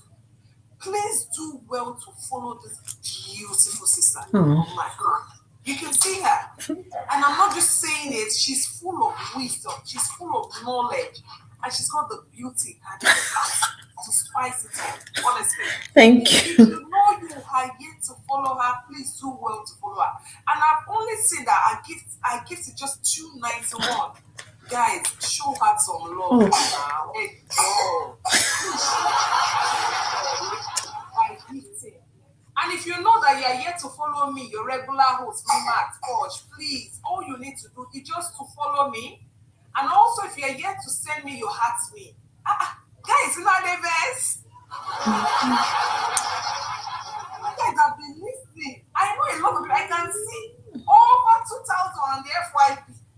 You are not coming into this life, but you are there benefiting. And yet you are yet to follow me, or you are yet to send me your heart me. Guys, hmm. do well to follow me and also send your heart me. And if you know that you would like to join the community is all about, if we hear of any information, we would let you know. We put out job with COS on a daily basis, not on a daily, Mondays to Friday particularly, except if I'm very busy. Secondly, who is this person calling me? Secondly, um, when we go live like this, we would always, share the live. And I've seen a lot of people who need help. Honestly, it's just been God. I've seen a lot of people who need help with NHS, all the supporting statement. And what do? I have people within the community I can easily say, go and meet this person. And God has been so faithful. Hmm. I can tell you. If Mimat cannot help you, I know those who can help you. I have someone like Billy Sexy. She is a care manager. This woman has been on this life. She's advised people. Hmm. I have people like Omola. I have the manager. They're all here. And not only that, we have solicitors, lawyers who are very knowledgeable, who can help, give advices as well. In regards to your employment, in regards to your immigration, in regards to a lot of things, we have some insurance. If you know you join us, all you need to do is, Thank you. I would like to join the community. My number is on my TikTok bio. Go there, drop me a WhatsApp message, and one of the admins will definitely add you. Definitely. Please. And if you know you are yet to follow me, do well to follow me and show HRO Ali some love. If you are yet to follow Margareta, the manager, Mo, and Billy Sexy, and everyone within the office, do well to follow me. Yeah, sorry about that. My son has found me, so maybe a bit hectic now. But we'll try and go through this as quickly as possible. So when it comes to interviewing, thank you everybody for the gifts and all that. I don't really understand much about this TikTok stuff. I do try and comment as much as I can. But like I said at the beginning, YouTube is my main platform, but I do try, and everyone is trying to encourage me to grow my TikTok, and I'm going to try as much as possible to grow my TikTok as well. So I'll try as much as possible to be coming on TikTok frequently as well. And thank you to everyone that has started following me, coming on from this live. Yeah. So when it comes to um, interviewing within the NHS is another different ball game. There are so many unconscious biases that are happening as well during interview. If sometimes when you go for an interview, the person that picks you up from the reception or wherever you wait to be picked up would be different from the person that you would see at the interview panel. Sometimes what I like to do is be the one to go and pick up whoever is going to be interviewing. So at least I kind of gauge who the person is, how you interact with me when you see me the first time. Those are the kind of things. From once they see you, know that you've started being interviewed for that role. From you being picked up from reception or you being picked up from wherever you are coming from, you've started your interview. Either the person that is picking you up might be the admin of that team, or might be somebody that works in that team. You are being interviewed from that point in time. It's not just your scores that they use to select you. Yes, you might do so well, but your aura or your attitude or your facial expression or something about you might not just sit well with the way that team functions. And that might end up disqualifying you from being that person that is being picked for that role. It's an unconscious bias that we all have, no matter irrespective of black, brown, white, green, whatever. There's an unconscious bias. Sometimes when we interview roles, that's why I like having managers on the manager that's going to be your manager for that team, be on that team. And I also always like to have someone that is a lower banded person, the immediate lower banded person on the panel as well. So there's always a very good mix of flavors within that team and within the interview panel. So the manager can understand, okay, can I work with this person? Is this person, moldable to my team? And the person that is beneath you that might need to, you might be the person that would manage that person that is on that panel as well. Might be, oh, I don't like the way this person was, or she sounded aggressive, or she didn't answer the question properly. I don't, those kind of, I don't think that she would gel well with the team. That's part of other ways of us really kind of cutting people out of what's it called, of getting the job. So it's not just what you answer, it's also how you behave, how you sit, or how you present yourself during the interview. Make sure that you present yourself properly. Try and crack some dry jokes if you have them. Try and look at them. What I always say to people that come for my sessions is, if there are three people on the panel, each person is asking you that question. If one person, because we kind of take it in turns to ask questions, focus on one person for one question, the next person for the next question, the third person for the next question, or if there are if there are two, answer that person directly. Look at that person. Make sure that you're keeping eye contact. Nod, smile, even as you're answering the question. I'm saying nonsense, but I'm going to continue to smile. Just continue to answer that question and smile and keep good eye contact with that person during that interview. The way the NHS works is we have a scoring system for all things. Scoring system for the shortlisting section and scoring system for the interview section as well. So for the interview section, there are, in most NHS trusts, what we do is we do it based on 5 marks. So from 0 to 5. Thank you. From 0 to 5, that's how we score. So the first no. So the first score would be 0. That means you've not even answered, no relevant evidence has been, no relevant evidence has been provided during that answer that you've given. That means you've not even said anything that pertains to. Thank you, baby. You've not said anything that pertains to the question that's been asked. So they were going to give you 0. Someone has come for an interview with me and I've scored that person 0. The only score the person got was 1 for attendance. And that was just because I did not want to just give the person 0 all through. And that is one of the things that I think Mimat said, in terms of what you've written in your application is not reflecting on what you're answering for me. So that is when we start to question that, did you actually write this application yourself? Because you presented yourself so well in your application that it doesn't just correlate in terms of how you're answering the question. For you to get, and that was, I think that role was a band 7 role. And I couldn't just fathom all the nonsense that person was saying in terms of, is it not the application? Then we had to go back again to look at the application and said, that it's like night and day in terms of. Sorry, my son is here. Hold on. Oh. Eden, Eunice, come and take him. By 12, we wait for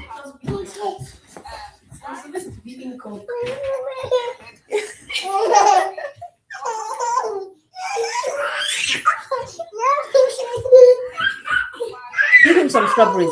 Go and give him some strawberries. Go and get some strawberries. Registration, we are still doing it. We started the first lecture just this Wednesday. Just one. Look at that gap. Payment can be made in Yeah, take him, please. If you'd like to go on your phlebotomy courses as well, customer service courses, name the courses. Close the door. We have over 11 qualifications. You can have done, and you can do with MIMAT consultancy. Please kindly reach out to me, and one of the admin will definitely pick up your your request and get back to you as soon as possible. You can also visit our website as well. It's out there, mimatconsultancy.co.uk. You can book your courses through that, or you can come through the number on my TikTok bio. Someone will do well to come back to you. Over to you, sis. Yeah, sorry about that, guys. Sorry, my son just found he found me. Yeah, so that was the score for zero, and so you can imagine how we kind of felt flabbergasted about what you've written in your supporting statement and your previous experiences doesn't actually match what you're saying. So that was very very baffling for us. So what I normally like to do is a score between 0 and 5. But I think in my new trust, or my most current trust now, we do a different kind of scoring system, but it's still a scoring system, which is 0 to 3. But what I'm used to mostly is 0 to 5, and what a lot of other trusts do is 0 to 5. So even though it's 0 to 3, it's still broken down in the same. Ah, Jesus, it's come back. It's still broken down in the same. Sit down, sit down, sit down, sit down, sit down. Okay. Okay, sorry. Okay. It's still broken down in the same way. So a score of 1, you're welcome. A score of 1 is much less than acceptable. That means you put in some evidence there, but it's really, really little. So you've not really answered the question properly. Maybe you've said they've asked for, I need someone that can write.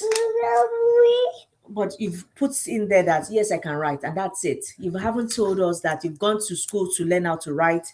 You've done this kind of writing. It's little or no experience. You just said one word that you can write, and that's it. So that's the score of 1. That means you're not really answering the question properly. Then you now start going to 2, where it's still less than acceptable, but you put in a bit of more pepper inside it in terms of, okay, yes, I can write, but I can do this, and that's it. You don't really explain it properly. So when you're giving your star answer, you're not really explaining it properly. Maybe you've told us the situation, you've just said the task, you've not really given us the action. What we expect, especially during interviews, the NHS really, really does competency-based interview and scenario-based interviews. That's kind of the questions. That's kind of the questions that we ask during these interviews for in the NHS. Is mostly competency and scenario-based questions. We also do some other questioning, but some tests here and there and all that kind of things. But what we really want you to say during those interview sessions is, how do you fit into this role, and how do we get those information is by competency-based questions and scenario-based questions. So that's why that star answers come into place a lot. For the scenarios, for the situations, for the task, for the actions, for the results.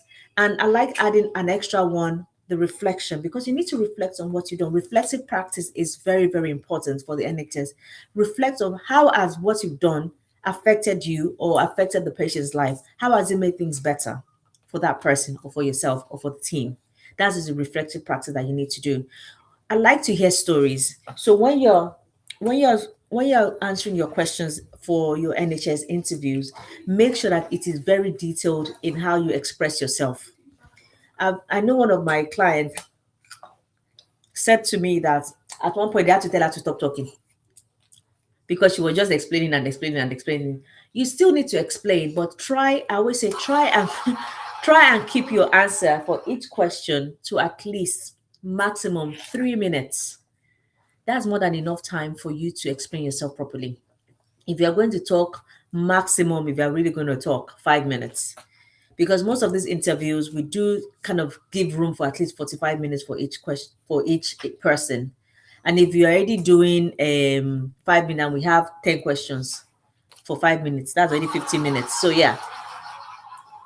So the more concise in how you answer your question, but ensure that it is packed with enough information, especially about the situation, the task. The action is where the meat of your answers really should be in terms of how you're answering that question. Answer that question properly. The actions that you've taken, your actions, is really about you. What have you contributed to that situation? Yes, it's finished. What have you contributed to that situation? Sorry. What have you contributed to that situation to make it better, to improve on that situation? to improve on that situation. What have you done? That is what that action piece of things is. So when you answer three and fours, you're already giving very good, you're already on the path, on the pathway. So for the three answer, that's an acceptable answer. And for the four, is more than acceptable. When you now get to the fives, is you've added extra, you've reflected, you've told us the journey from start to finish. And that's really where you really want to be. But the fours are also very good, is more than acceptable for you to answer those questions. So depending on how they want to score, that is how we score. Either it is an no relevant evidence, or acceptable evidence, more than acceptable evidence, or much more than acceptable evidence that you have provided for that answer. So you really need to understand how you're answering those questions. That's when you come to me, I would score you based on how I would expect you to answer those questions for your interview. So that's what I do with regards to that whole process. So once we finish that interview session, most times we always take like maybe 24 hours for us to come back to you, depending on how many people I interview and depending on how many roles. Either we can come back to you that same day, because sometimes we kind of score as we go along, or we come back to you by the next day or a couple of days, depending on what's going on at that point in time.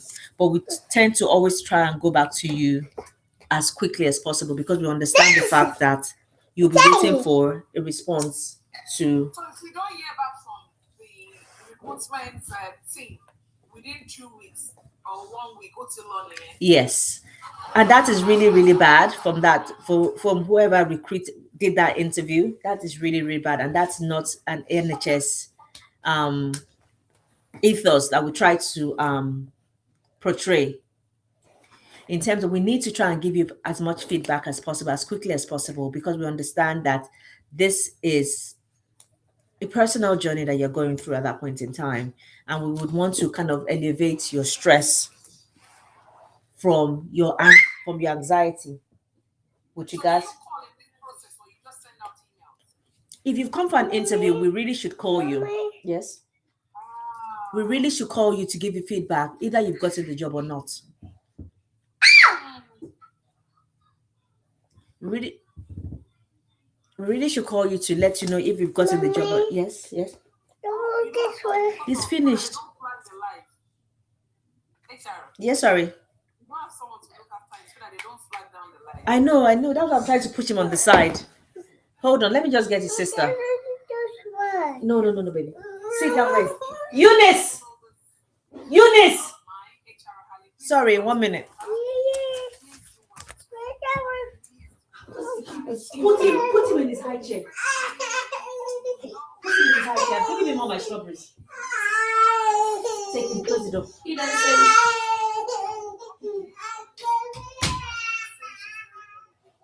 to for that thing there, Cabo. Oh my God, don't worry. You know my son, Bashi, Emma worry. And we will start to take questions. Yeah. Please try to put together your questions. Please do they set the questions from the okay. Please put your questions together. Once she's done, we will start to take questions straight away so that everyone's questions is answered. Over to you. Yeah, sorry about that. It's past his bedtime, so I don't know why he's not sleeping yet. Yeah, so I think with the interview part, so once we finish that interview, we try and call you as quickly as possible. Then we start the referencing. Make sure that whoever is your reference, especially when you've been told that you've gotten the job, whoever is going to be your reference, you've called them to let them know that they'll be sending you out references. We start that process immediately, as quickly as possible. So make sure that you've spoken to whoever is going to be your reference to let them know to be expecting an email from HR, from recruitment, to ensure that you kind of fill in that part of things. If you currently work within the NHS, know that they would ask for a reference from your HR team, or you'll ask for reference from your HR team. And also know that we go back 2 years. So whatever has happened within your NHS life cycle in the last 2 years, we ask about it. So your sickness, absence, whatever disciplinary, whatever sanction has been given to you, we would ask about it. And that would determine if we're going to continue giving you the job or not.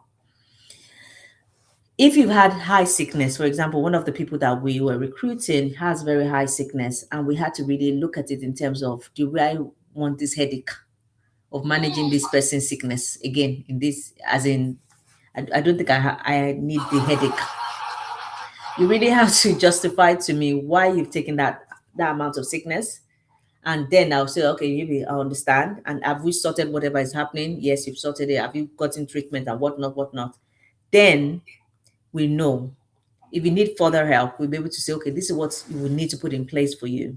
It's not always an outright no, but in most cases, in some cases, let me say some cases, it might be a no, and they might rescind the offer as a result of that. If you fail occupational health, they will rescind the offer. If you fail references, they will rescind the offer.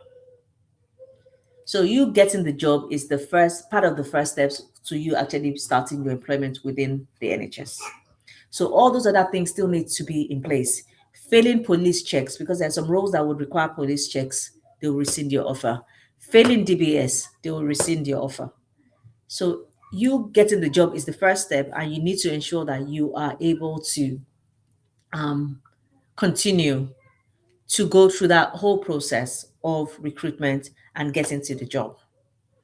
Like I said previously as well, so when you finished all that part, because at the beginning, say once they've told you that you've gotten the job, then they'll now say, okay, yeah, you get the conditional offer. That conditional offer is based on all those things I've mentioned, of you passing references, of you passing occupational health, passing police checks, passing DBS and all that. That's contingent on that. Then you will then be, once you pass all that part, then you then be given the full offer, ask for when you want to stay. Ask for when you want to start your role within the trust. And if it aligns with when they normally start, some trusts will say, okay, we start everybody on the same day. So irrespective of if you're ready to start on the 1st, and they don't start everybody until the 10th or 12th, because they do like a corporate induction for everybody, you wouldn't start until then. So either you've missed it by one day, you'll probably be starting the following month, kind of thing. So yeah. Sharon, can I ask you a question? Yeah. I've heard a couple of people, not just a couple of people, Mm. say that for the conditional offer, when they put it on their CV, that they have a particular certification, they tend to request for this. How true is it? That's true. That's part of all the checks that we do as part of your recruitment checks. So if you go and lie that you have MVQ level 3 and you don't have MVQ level 3, and when they ask for it during the reference checks and you don't have it, they will rescind that offer. Because if it's part of the essential criteria for that role, that you need to have that as part of the role, and you don't have it when they ask for it, they will rescind that offer. So it's one point for you to lie and get through shortlisting, get through interview and be picked and all that. It's another thing for you to get through reference checks. So Oriyomi is not until after you're sitting at your desk.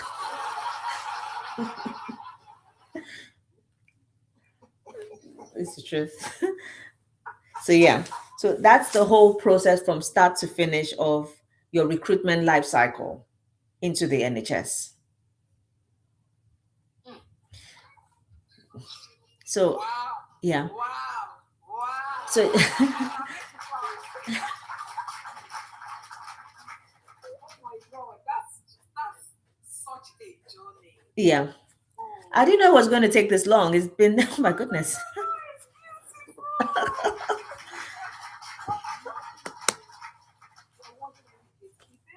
Yeah. Just be very transparent and to the best of your knowledge. Yeah. Also, before I actually leave, I'm also going to be hosting a masterclass. Actually, I think sometime in May. I think I need to just finalize the date, but I think I've already put in some tentative dates in there that gives you a proper, deeper understanding of this whole process and how to really understand and ace your application process from start to finish. So that masterclass would be for all clinical roles or even non-clinical roles as well into the NHS. And it's mostly especially for international people, understanding what it really takes for you to come into the NHS and know that process from start to finish. It's a masterclass that's this one was good, but I think that one I will go a bit more deeper into it of each of that process. And you do get some other freebies at the end of that masterclass as well. So supporting statement helps and all that stuff that you will get at the end of that masterclass. But yeah, so the link to that, sorry, let me just say this quickly before I forget. The link to that is, I think, because I don't yet have up to 1,000 followers on my TikTok. I can't put in links, but my stand store, if I think my email address, or if you send me a message on TikTok, I can always send it to you. Or if you go to my YouTube channel, you see the link to the masterclass on my channel on YouTube. So yes, so it's going to be powerful, really, really informative. Yeah.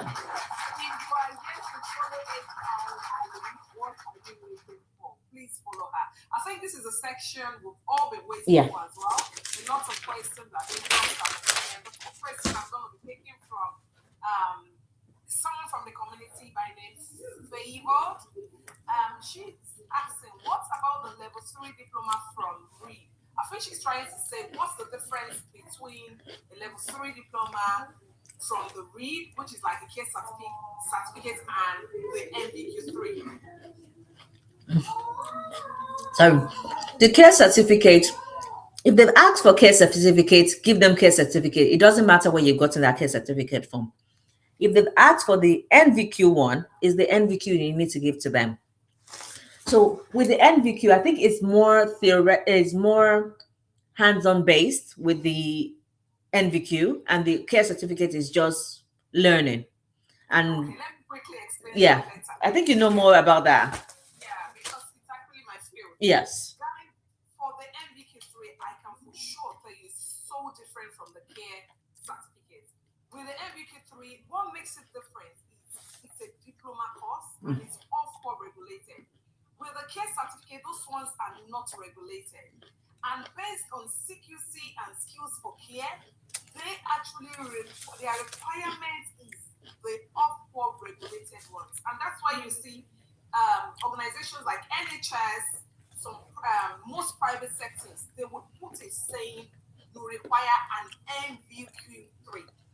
If they don't put it, fair enough. But if they put it, the NVQ3, just like what HR earlier said, don't lie on your CV. It's either you say in view. If you say in view, that means I'm looking to having the certification done, or you can say in progress. If you're actually on it, if they would call you, of course, they would call you. And if you go for the interview, just say, "Oh, I have the aim of, looking into going on the certification." They understand. And if they stay in progress, if you say, "Oh, I'm actually undergoing the course at the moment, I'm going to complete it at so time."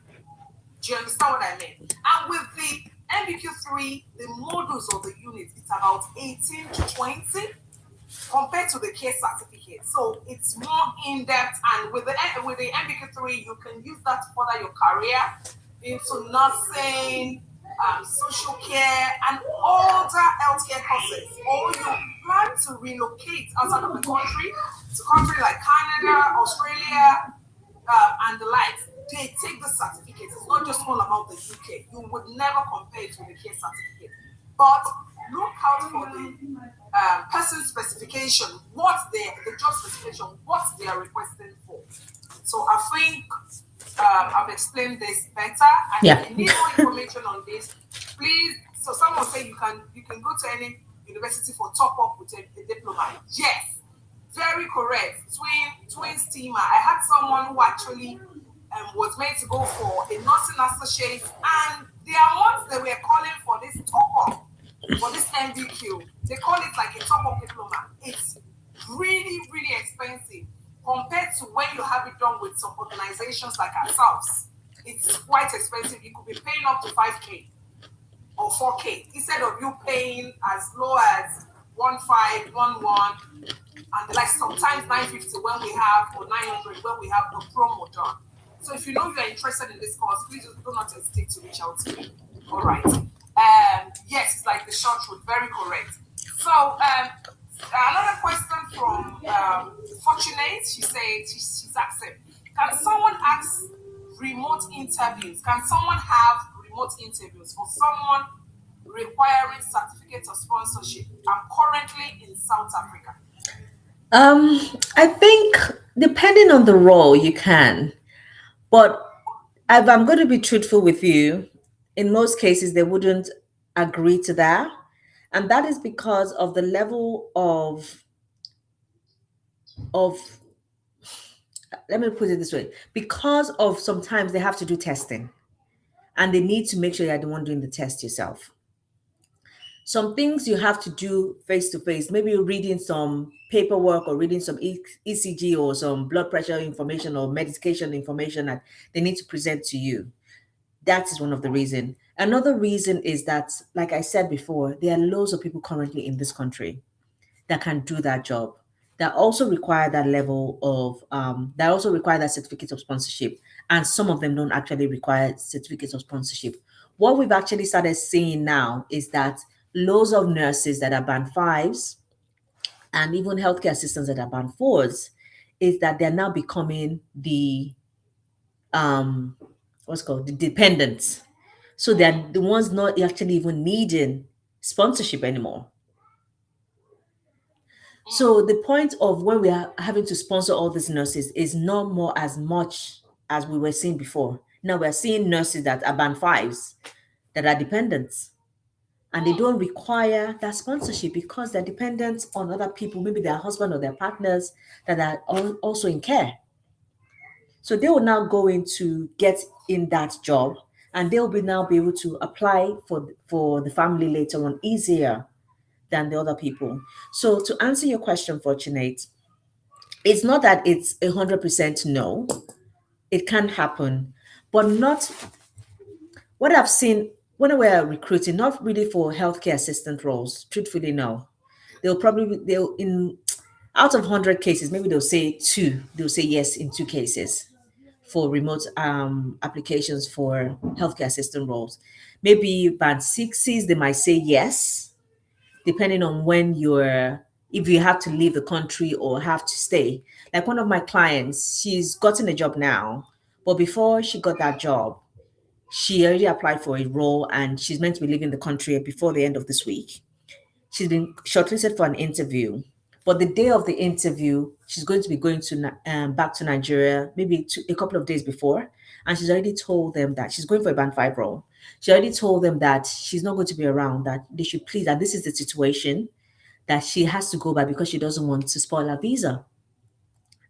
But she has to go back to Nigeria. If they could please allow her to do the interview remotely. And there was a lot of back and forth because they said no at first. And she went back and she was like, this is the situation. And another thing about what I would say to people is you need to be open and honest about your situation and what you need. Don't say yes to everything when you know the answer to things are no, especially for people that need childcare. The NHS is a very welcoming organization that will try and put into consideration each and everybody's personal needs. If we are telling you that this role is Monday to Friday or Monday to Sunday, and you will need to do shift patterns, and you tell me at the beginning that, oh, yes, I can do it, no problem, no problem. Not when you get into the role, you now start saying, I cannot do it, I have this, I have that. No.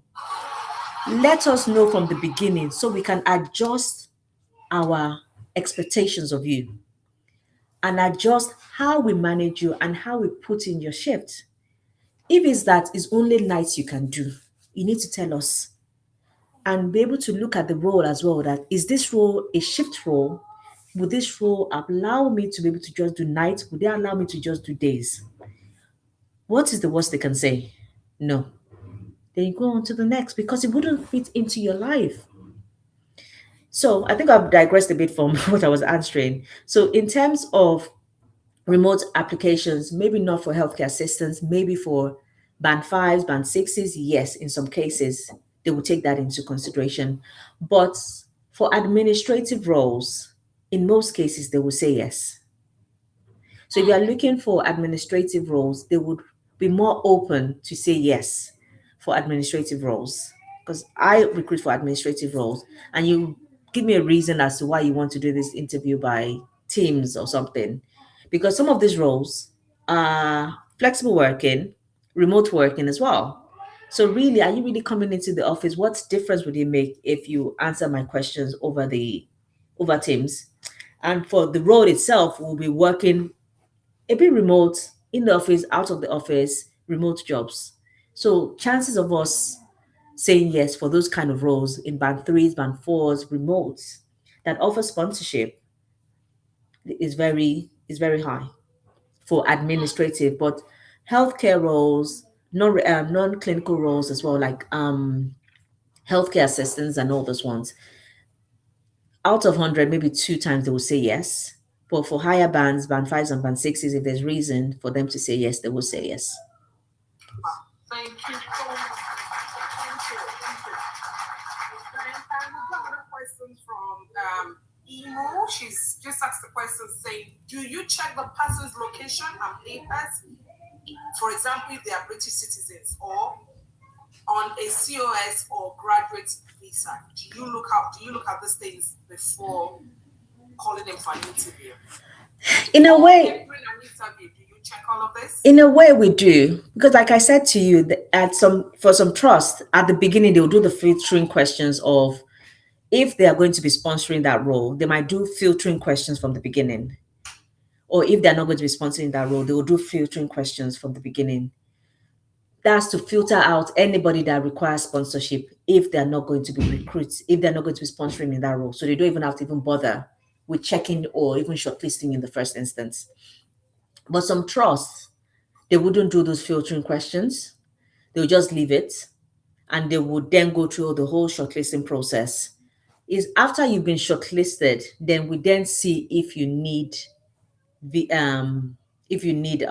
sponsorship or not. If you need sponsorship and we've put in the adverts that we are not sponsoring this role, we are not going to call you for interview, even though you've been shortlisted.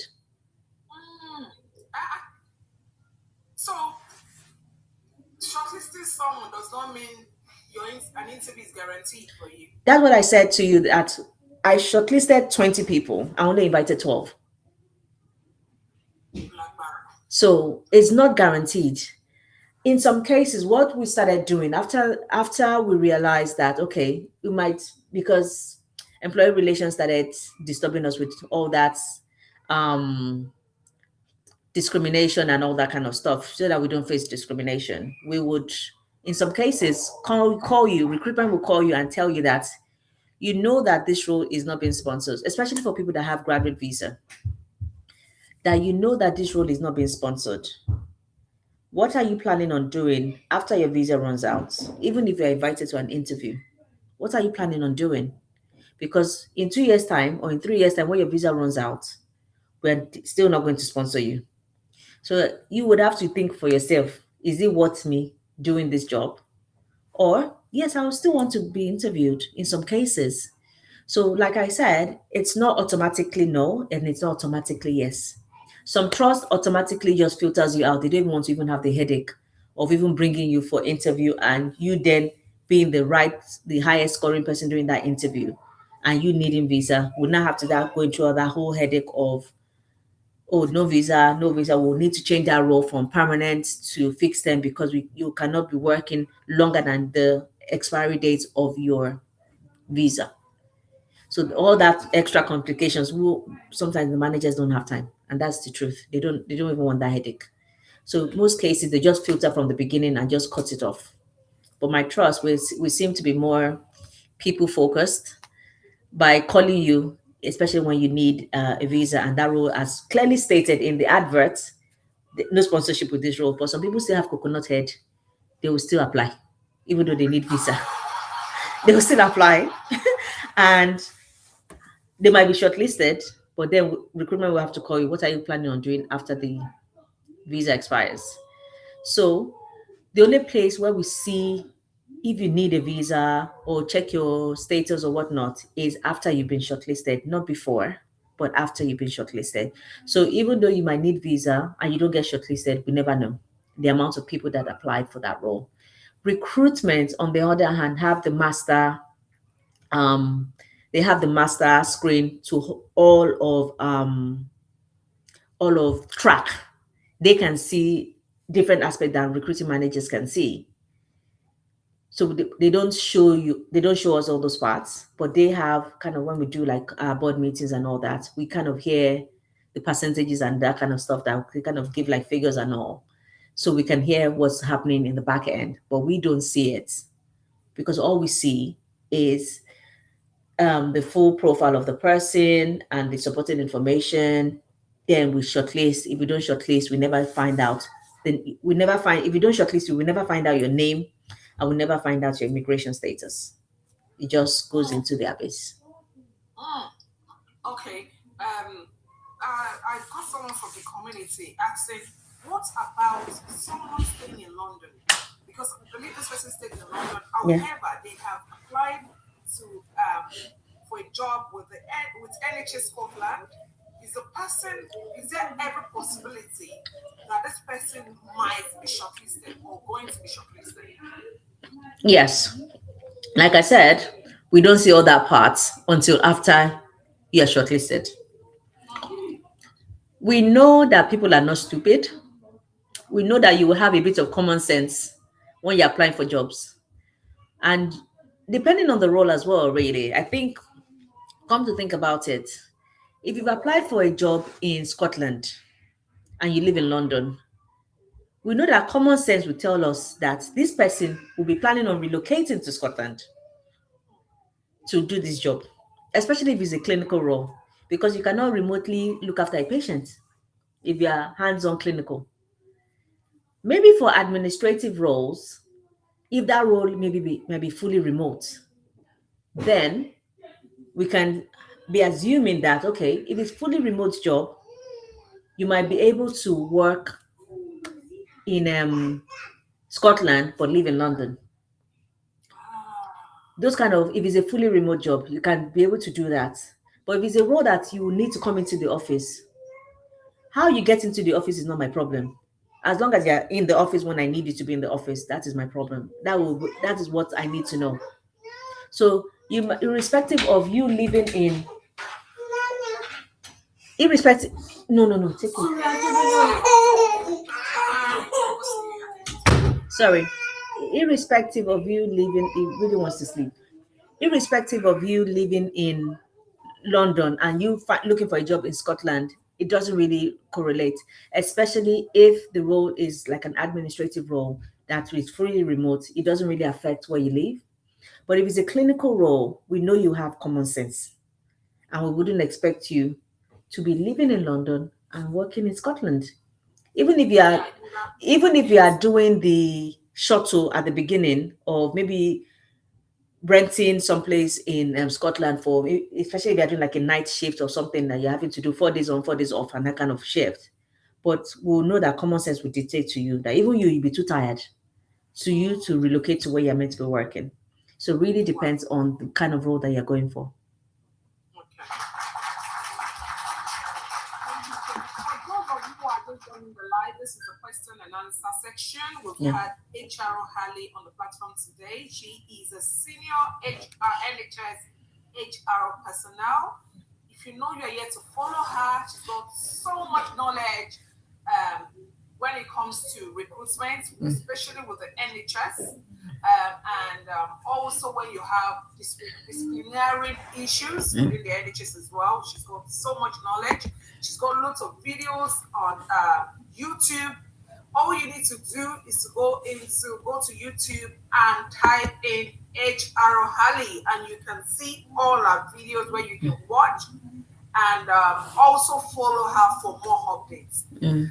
For those of you who are just joining, I say a big thank you for joining the platform. For those of you who are there, who has been watching the live from 7:30 till now, a big thank you to you all. For those of you who are here to follow your regular host, me, my coach, please do well to follow me. All you need to do is click on the love sign next to my name and send me a heart me. Anytime I come live, you will receive a notification to this effect.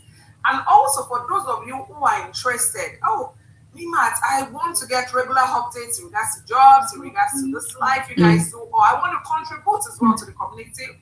All you need to do is to go into my TikTok bio, You will see my number there. There is a number there where you can use to send me a WhatsApp Yeah. message and just say I would like to join the community, and I will definitely, or the admin will definitely add you to the community. It's all free. You're not expected to pay any money for this. And for those of you who are looking to embark on the journey of upskilling yourself when it comes to MBQ3 or any of your care certificates, what are you waiting for? All you need to do is just to reach out to me, your regular host as well, and say, me, Matt, how much is it? I would like to join the April call, and we will definitely had you to it's not free, and this is not a cheap care certificate. I have to be honest.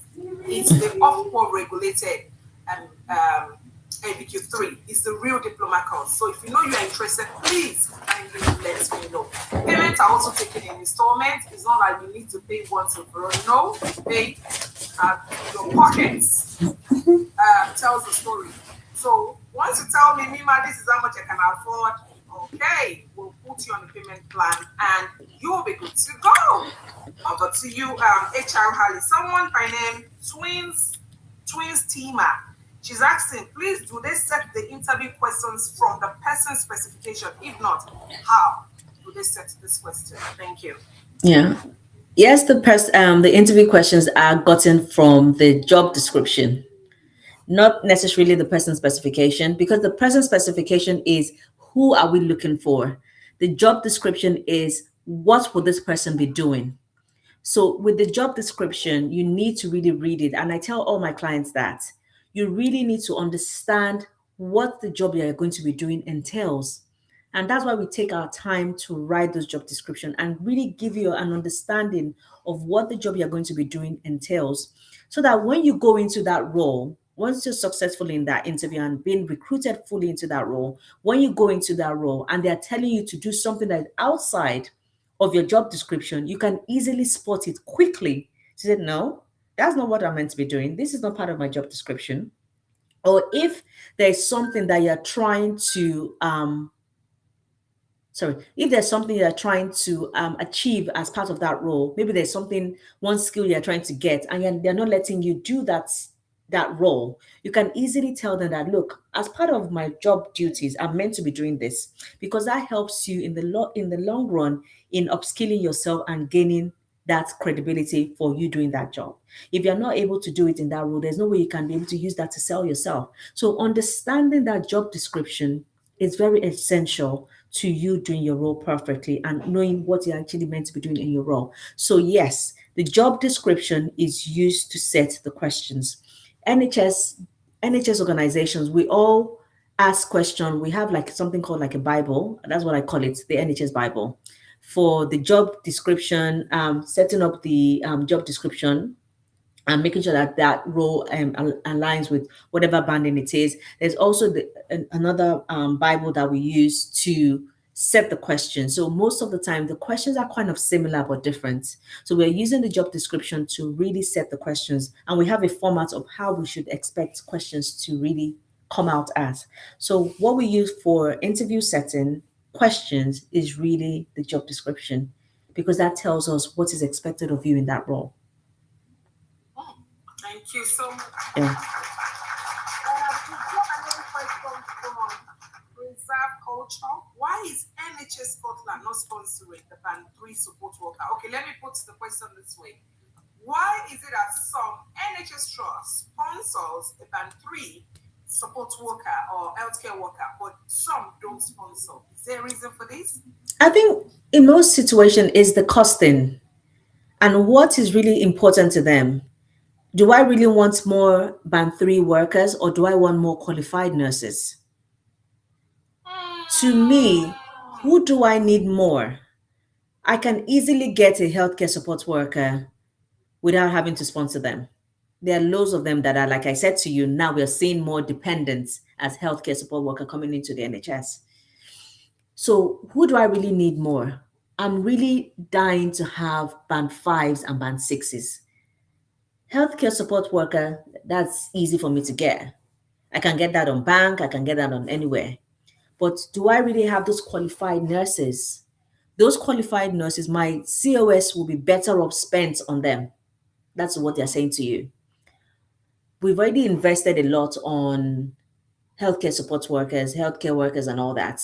Now it's time for me to really invest more in my band fives, band fours, because band fours you can become a nursing associate for you to then go ahead to then do your nursing degree because you're one step closer to doing that nursing degree in there. So I really want to focus on the band fours, the band fives, the band six, the band sevens to really bring them into that NHS and grow my staff and really look after my patients because you are non-clinical as a band three. So I need clinical workers. That is what they're trying to say to you. Hence the reason why some of them would favor more of the qualified roles than give the certificate of sponsorship to the non-qualified roles, band threes. Although depending on the trust, and it's really trust by trust basis, you can't really classify all trusts into the same field. Some trusts are still looking for and are still in need of those lower bands and to be able to sponsor them.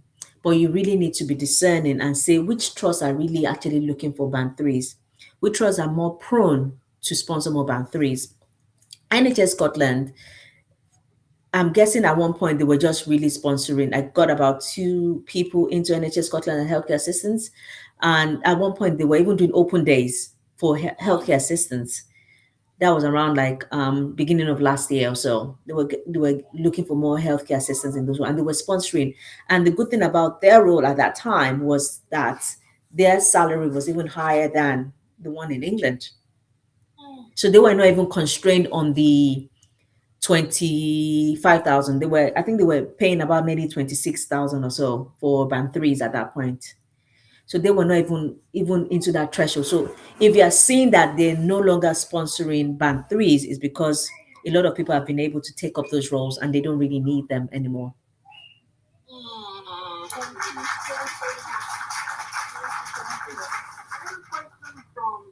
Fumo, she's asking, what does the interview scoring sheet entails? Is it the same in every trust? Like I said to you, in most of the trusts I've been in and when I've sat on the interview panel, we normally do 0 to 5. It's the same criteria for all of them. But in my new trust now we do 0 to 3, but it's still the same parameters of what it is. So when you get to 3, that means you're getting around the 4s and the 5s in my new trust. When you get the 2, that means you're getting between the 3 and the 4, really, in that 2 score. You might get half marks for some things. And when you're getting 1 and all those kind of different scores. So depending on the trust, it's always the same parameters of 0, meaning you didn't answer the question. 1 means you answered a bit, scoring 1. 2 means you answered a bit more than 1. Then 3 means, yes, you met the criteria. You've just met it. Yeah, nothing special. Then 4 is, yes, you've gone a bit above what I'm expecting for you to be answering me in this question. Then 5 is the big one that, yes, you've gone above and beyond than answering the question. So, for example, if we've asked you about looking after a patient, you've told me that, yes, I know how to look after a patient. I've looked after a patient before. Thank you. That's will probably get you 0 1.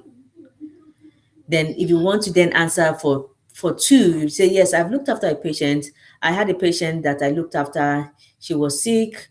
Then I took her to the hospital. Then the doctor looked at her and she was fine. And I went home. That's probably get to 2.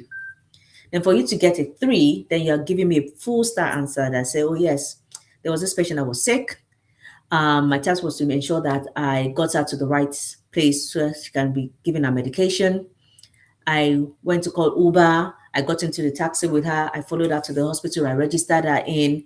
Then I took her to the hospital. I interpreted for her and I made sure that she was well looked after in the bed and put on her bed and given her medication. Then I advised her that what was going to happen and ensured that I gave her information as to everything. Then after following on from that, the result was that she was able to be seen and checked into the hospital. Yeah, that's what I did.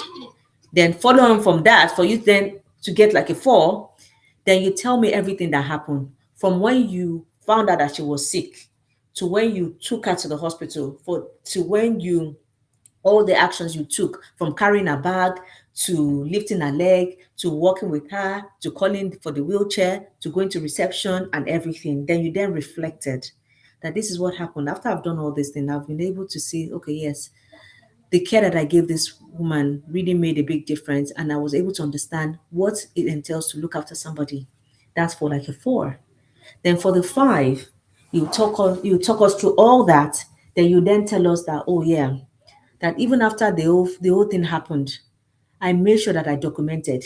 I made sure that I went back there to check on her the next day and the following day. I went to ask questions to make sure that she understood what she was getting. Emphasis on what you've done and how you've reflected on what actions that you've taken, that will get you the 5. So, in terms of how you answer that question is different for each scenario. Mm, mm, mm, mm, mm, mm. You have to be very detailed and thorough Yeah. and stop blabbing rubbish. Yeah. That's another thing. So that's Don't how the waste their score. time.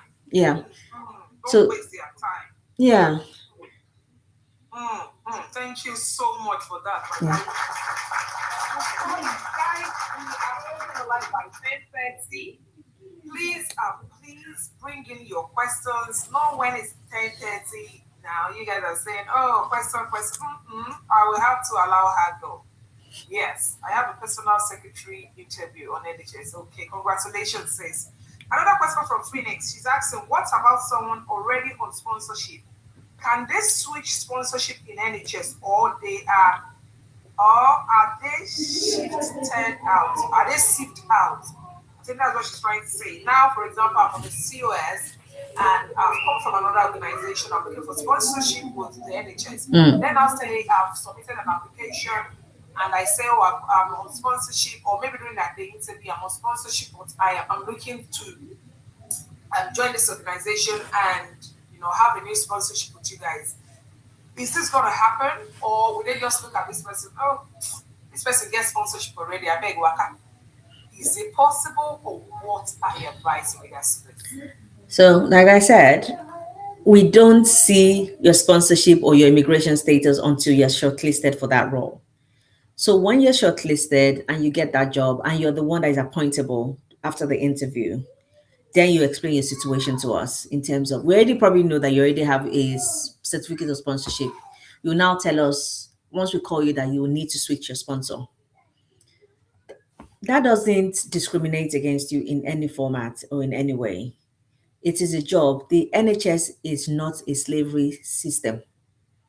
We do not tie you down and we do not hold your progress, especially when you're trying to progress into different bands, into different fields and things like that. We value your contribution. It's a very embracing organization. The NHS is the number 5, I think now, number 5 employer of labor in the whole world. That's how big the NHS is. So there's more than enough room for you to be able to try and get into that organization. That's how big it is. It's not just NHS that is in London, NHS in Scotland, NHS in Ireland. No, not made on Ireland. As in, we have a different body in Ireland, but NHS in Manchester, NHS in. So I think how you're looking at the NHS is a mother.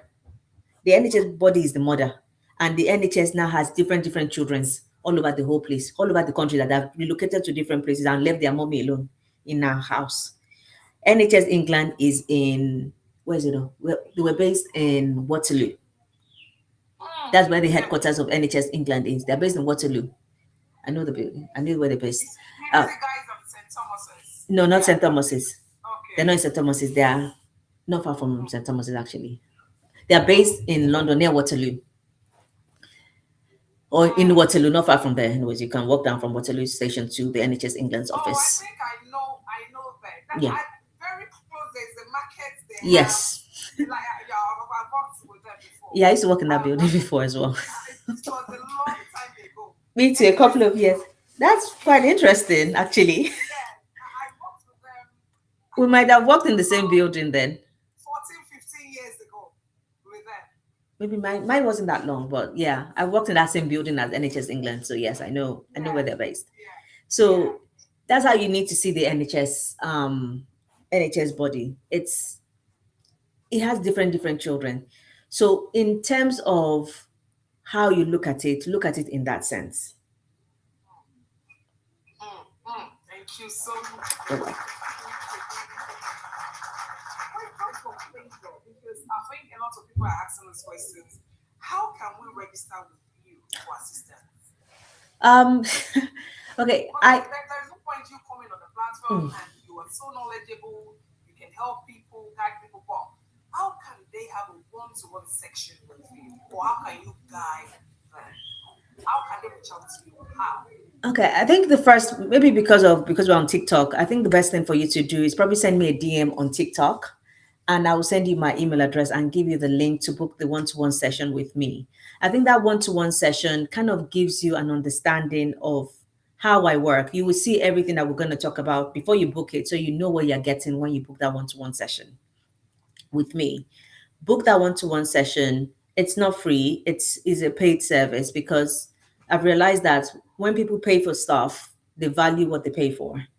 And I'm Correct. not just spending all my time talking to people that don't end up, in most cases, using my services because they're scared of how much it costs or whatnot. I do know because of my experience, I do charge maybe a bit higher than most people for the services I provide. And that's the reason why I thought that masterclass session might be a better way and more inclusive for people to be able to have more than that. It goes beyond that one-to-one service in a way, and it goes, you learn more in terms of, although I do write supporting statements for people, I'm now even more selective in terms of the number of supporting statements I write for people in a month. Now if I've written up, if I've gotten 5 clients for supporting statements, that's all I do in a month. Now I don't do more than 5 supporting statements per month. Then for my interview session, I do a bit more for that because of the fact that interview session is different, and that's where I really thrive, and that's what I really enjoy. I've actually realized that that's what I really enjoy doing more than that supporting statement bits. But I think that masterclass would really give you an understanding of what it really entails to write and be able to be successful in going for an NHS role within the NHS. And even though I've kind of put it as a clinical kind of aspect of things, is more tailored to anybody that, especially international recruits or even non-international recruits as well, understanding and trying to get into the NHS, because applying to the NHS is different from applying to any organization. Even the civil service application is different from the NHS organization. And I would never preach to you that I'm an expert in civil service application. I do civil service applications. I was lucky to get a couple of years working in the civil service, but even that one job I got within the civil service, I know how many applications I had to do before I got that one. So I'm not one expert in writing civil service application because I've not really invested my time to really learn it. So if you want civil service, that my platform is not for you. But NHS, I've been doing it for the last 13 years. I've worked in different teams. I've always stayed in HR. So from recruitment to transformation to change management to employee relations, from grievances, disciplinaries, 2P transfers, and all that kind of stuff. Capabilities, probations, and a lot of hearings where we dismiss people. I'm not very proud to say, but I've dismissed quite a number of people. Um, Yeah. we've had to go to the NMC for a lot God of have people as mercy. well. I'm So hearing this, yo. God have mercy. so so yes. So well, we do. I don't take that job lightly when I do in terms of the dismissal part of things, because I realize that that is somebody's livelihood, and for me to really agree to a dismissal for someone, that means you've actually done something really bad.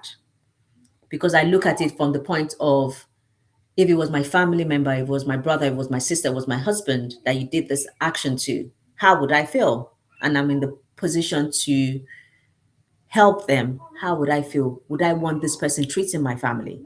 That is where I look at it, especially when it comes to dismissal. But getting in and ensuring that you're the right person for that trust is my job. So if you need that one-to-one help, send me a DM. I will try and as much as possible to answer you as much as quickly as possible. I don't normally work weekends.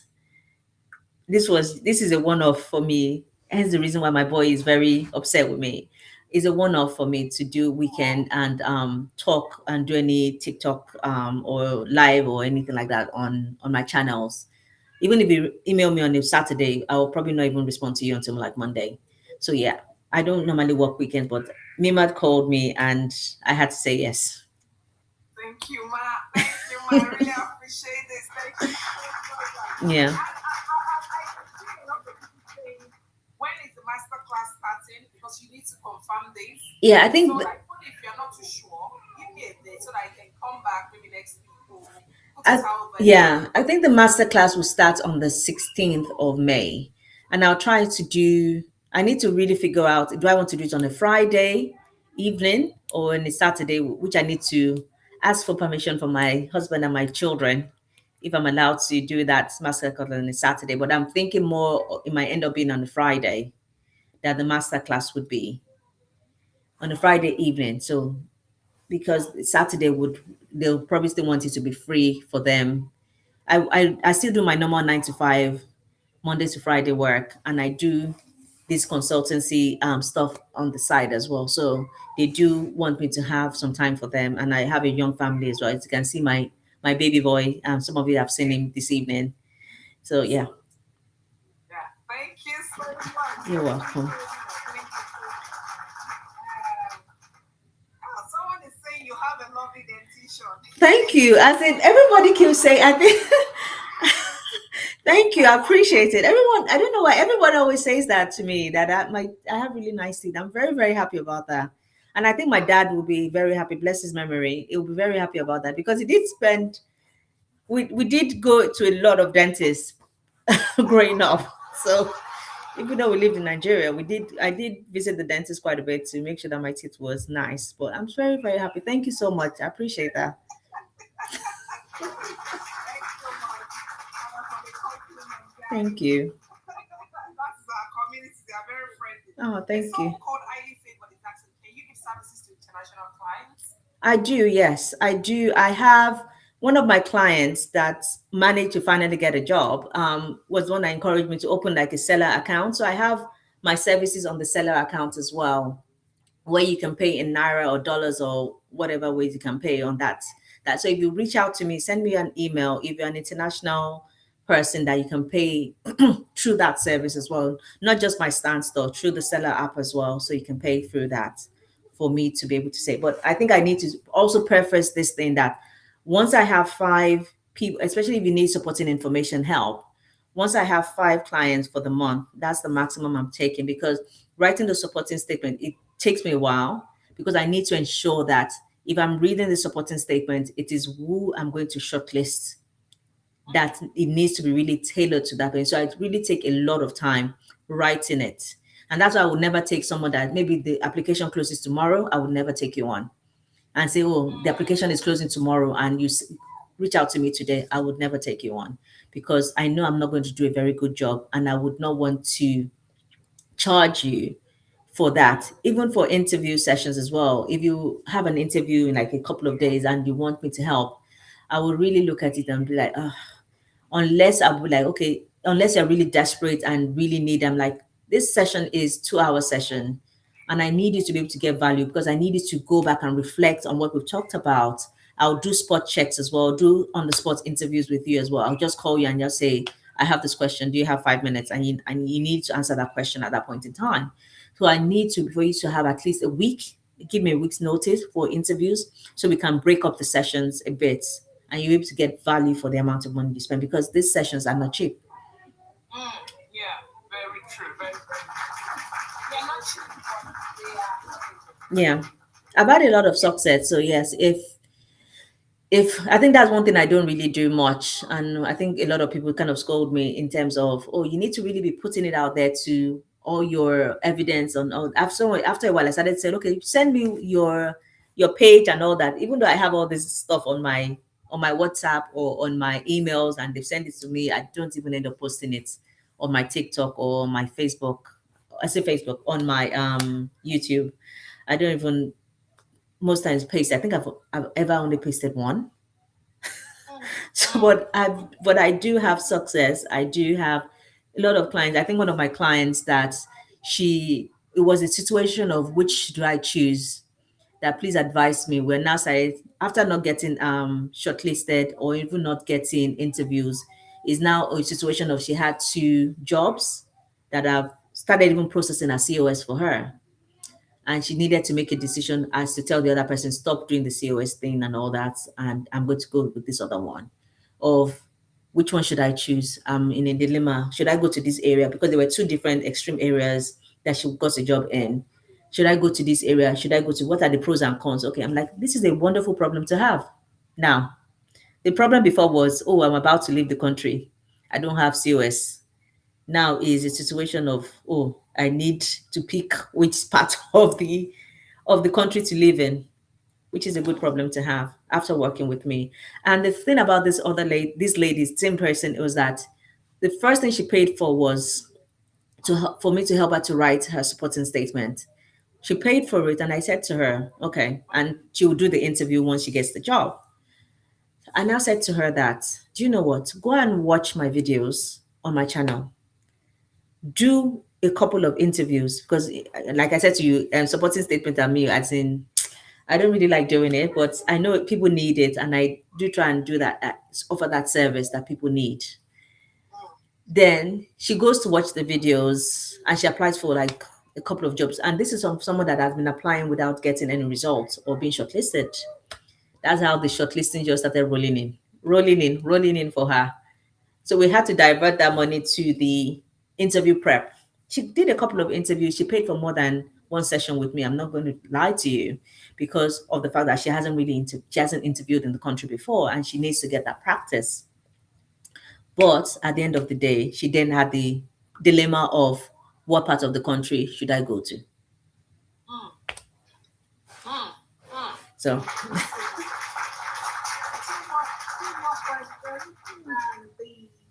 We have a question from Mutu Baby Backup. Please, is it every questions we need to answer with star method? Please. I think it's not all questions, depending on how they phrase the question. Like I said, most of NHS interview questions are competency based questions or scenario based questions. When they ask you how and all those kind of questions, what will you do? What happened? Those questions, you need to give us a star answer, because how would you explain what you've done and how you performed that task, or how you've been able to relate to what we're asking you? You wouldn't be able to answer those questions without giving us star answer properly. You can answer it, yeah, without giving us star answer, but the way I would score it, because I need to be transported. When I say to my clients, I need to be physically transported or spiritually transported into that section of what you're doing. So when you're telling me of how you did the ABC method, of how you did you did blood pressure for someone, I need to be there and be looking at you like this. Okay. Then I need to be walking along with you when you're explaining that situation to me. That is what that star answer gives to you and helps to kind of structure your answer. Because if you don't do the star method, you're all over the place. You jump around. You might tell me the result first before you tell me the situation, before you tell me the action that you took. But that star response gives you a very structured manner. I say to my clients that even if you go to the interview and you write star on a piece of paper and you put it in front of you, we're not going to question it, or we're not even going to question you. Write it so that you know that, okay, I need to talk about the, if you can even be putting your hand, situation, move it to the next one, task. But don't say situation, task, and all that. Don't say that. But you can be using your hand to kind of guide yourself and guide your responses as you're talking. That is what that star answer gives to you. Just helps you to structure your response better so that the panel can understand, so you can take them along that journey of what your response is when you're giving your answers to them during that interview. Okay, thank you so much, my sister. Yeah. The last question is going to come in as a 2-to-1. Okay. 2-in-1 question. Mm. I am from a community as well where it's like a charity, to be honest with you, and I have to be sincere for this. For those people coming from my community,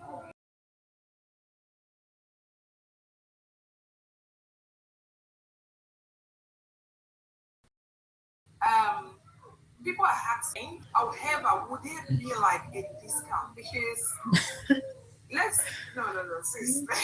Let me be honest. Jerry Ilule, I know. Ilule, I know. Jerry Odulon Rodusha. Of course. Yes, Yoruba.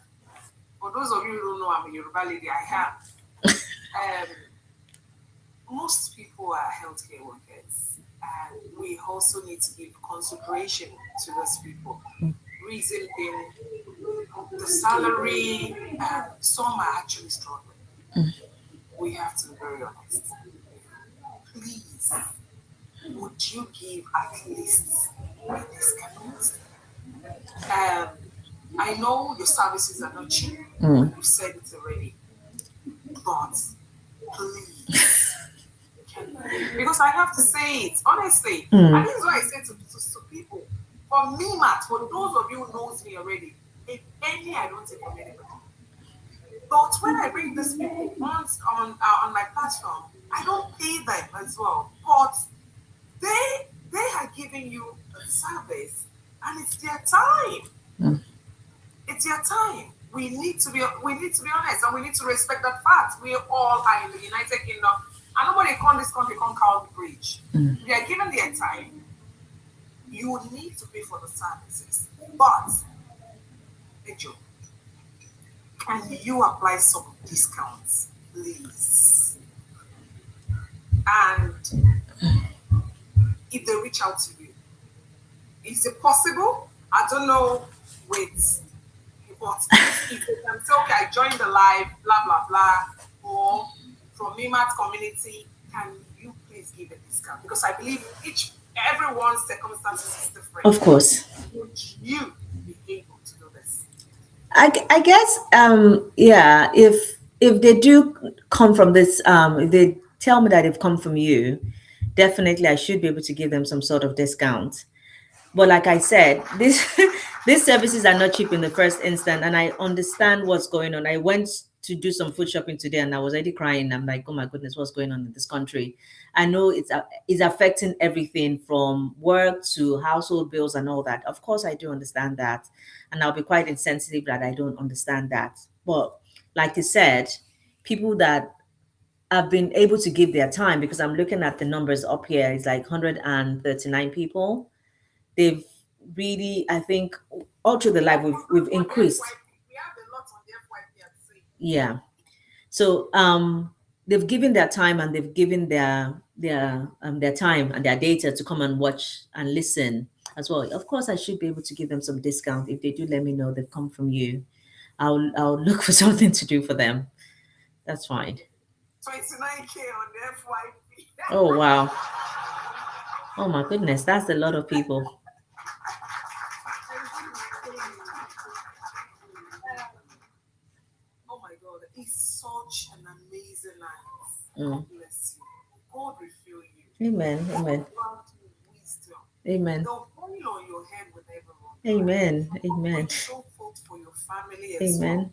For those who have always invited to this platform, I know I don't pay you, but only God will reward you more. Mm. For even giving me that listening here, for you to believe, okay, this is a form of charity. I said a big thank you to you Yeah. all. I don't take this for granted, honestly. I Mm. do not. For even those of you who still believe, oh, Mima, I have a lot of people, I don't know them, but they know me. They will say, oh, Mima, I know you. Oh, this, that. For you believing in me, it's not by my power, but just by grace and mercy of God. Thank you so much. Thank Uh, you, my sister Tim, it's all for right. appointing me. It was my pleasure as well, and I'm hoping a lot of people have learned a lot. And I can see that some people like the master, I think that's his name, and Movi, and a lot of people that have been here from the beginning as well, that are still here. I really commend everyone that is still here, that I can still see on the that are on the site as well. And I'm sure a lot of other people, It took the me time manager. to be able to pull her in because I heard about her from someone, and the person said, reach out to this lady, she's very knowledgeable. And when I reached out to her, initially I noticed You were very skeptical. Yeah, I was like, what's going on? God will honor you. God Amen. will honor you. Ah, Sister B, Ọlọ́run àpọ̀nyìnlé. Ah, Yeah. Uncle TJ. Ah, Ọlọ́run àpọ̀nyìnlé. Yeah. Damo. Bẹ́ṣẹ̀, you're a darling. Thank you. Ah, the manager, Margareta. Yes, Ah, Margarita. Ọlọ́run Yes. Thank you. I think she's been here since the beginning. honestly, there are a lot of people, even in the platform that I give nothing. And a lot of people have been sharing testimony. I said, Mm. God, it can only be you. Thanks be to Even God. Omonla, God Yeah, bless you. yeah. Session last week was very insightful as well. Fauciat, God bless you Yeah. all. God bless you all. And if you know you are yet to follow HRO Halley, I don't know what you are still waiting for. Please do well to follow her. Do well to Yeah. follow me Thank as you. well. Because all you can do is just to encourage me. And this is the only way you can encourage me. For those of you who still want to do the functional skills in maths and English, Yeah. that's an equivalent of our WAEC. Please do well to follow me. To book a section for this. Yeah, because that is asked for in those band three roles. Exactly. So you do need it. Exactly. A lot of people need it. It's just within 6 to 8 months you get your certificate. For those of you who wants to do your MBQ 2, 3, 4, 5 to 7, we offer this as well. For those of you who also feel you want to do phlebotomy, any healthcare courses, reach out to me. Your customer service, reach out to me. Guys, for your information, we are going to tweak the live a bit next week or the week after. The reason is going to be I'm going to be inviting someone who has worked with the prison service. Oh. We're going to be discussing about parenting because it's not all about education or jobs, Mm. but how we raise our children in this country. A lot of you know me. That was how I started on TikTok, parenting. How your children can go to good schools, private schools, grammar schools. How the environment where children should be raised in the United Kingdom. Forget about it. Say, United Kingdom, there is no crime. It plenty here. It's all what you You hear. know the number of children they take off parents every month. You'll be alarmed. You'll be shocked. Honestly. So I'm going to be inviting a guest speaker who is very, very experienced in this field. We'll be talking about it. And following that, we're going to be having a lawyer in the house who will be dealing with employment disputes. And I think I'll be inviting you as well, my sister. We'll run it through you because you're also an HR then. Yeah, that's fine. Collaborate together to Okay. make it. You're very knowledgeable. And also for those of you who are looking to become a nurse, a mental health nurse, a general practitioner nurse, or you want to go into, you want to become a nursing associate, or how do you put? My grandpa would know those ones. Yes, I'm going to bring a nurse, a very experienced one, just like my grandpa. She's going to be hosting it as well. I'm going to bring this on board. Just give me a bit of time. I'm also someone who's got a young family. I've got a baby as well. She just woke up. I'm carrying her. We'll plan this. Just bear with me. I may not be fast, but I try my best. Before we close the live, I would like to hear from Uncle TJ, really sexy, the manager, Sister Mo, and Patient as well. Over to you, TJ. Have you got any word for HRO Halley? Just 2 minutes, my people.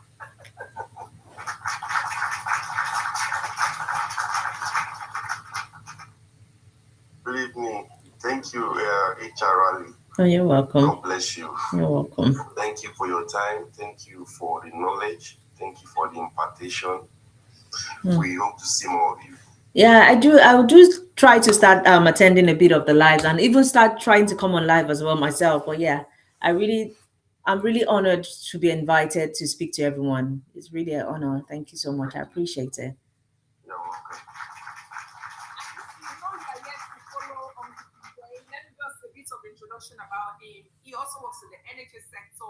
He does help with a lot of applications in regard to writing your personal statements, interviewing you as well. I know a lot of people he's helped, and he's got good success story, just like Omola and HRO Halley.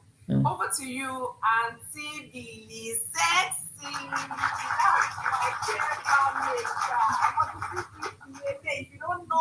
So, over to you, ma'am. Good evening, everyone. Um, HR Ali, thank you so much. I actually, I've learned a lot from Ah, what you say tonight, thank you. honestly. Because I believe that knowledge is power. Mm, You don't know it all. mm. I've learned a lot from what you say tonight. I just want to say thank you so It much. was We my didn't pay pleasure. you anything. You actually came on board and you educate our people, including myself, because I've learned a lot from you tonight. Ah, thank Thank you. you. Probably next time when you come as well, I would like you to talk about how to transit from bandages, band one, band, is it band one, band two, band three, or We've two? cancelled band once, so there's no more band one. Okay, band two, band three, at least within the trust, Okay. how people actually transit. I don't want to believe you have to work for years No, you to don't. transit from I know band someone two. that had moved from band 4 to band 7 before. You say, and this is the kind of thing I would like to really know. How did they do it? Is there a Mm. qualification? Is there a training? Is it based on experience? These are the things we really want to Yeah. learn. Probably Okay. when next we invite you here, you have to talk through that stages as well. No How did worries. you do that? So No worries. it's one thing I know my people would really like to know. Yes. So, yeah, thank you so much. No Really worries. appreciate it. God bless you. Amen. Thank you so much. Mr. Thank you. Hey, let me introduce patient. If you don't know her, you don't know her on this TikTok. Hey, Mama did not dead. Kilo Shele Gokono. Ah, the beauty queen herself. Eh? She loves to dress well. I watch most of her videos. She might not know I watch her. And she's very knowledgeable. She is also a deputy manager in this care sector. Okay. Over to you, sis. Hi everyone, good evening. Good evening everyone. I've been here listening to a lot of things. I can say I've learned a lot. Mm. Mimat Mama, good evening. Billy Sexy, good evening my leaders. That's what I will say. Good evening everyone. Thank you so much, ma. Thank you for today. It was really impactful. I'm God glad. bless you. I'm glad. I'm really glad. I really am. Thank you. Yeah. Hey, if you don't know Mo, baby. Mo only came into this country this year. And she's flying already. Mm. Hey, Charlie. I don't just move with ladies. I move with ladies with brain. That's With good. beauty added to it, you. Ah, over to you, Jaremo.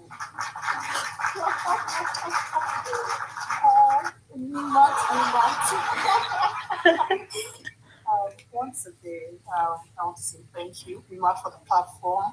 HR Ali, you were wonderful Oh, and thank really you. explicit tonight. Thank you And so much. for me, I've always just run away from NHS saying it's too stressful and all that. But today, you broke it down like Margaret would say, now water. So I'm just gonna follow in your light and pick up everything I've learned today and hold it in good faith and come back for testimonies. Like Nimat said, she knows me. It's not holding back. Where there are tops. Thank you once again. Ah, you're most welcome. Thank you. You're most welcome. Thank you so much. Hey, see my Oga Pata. Eh? He didn't even say it at all.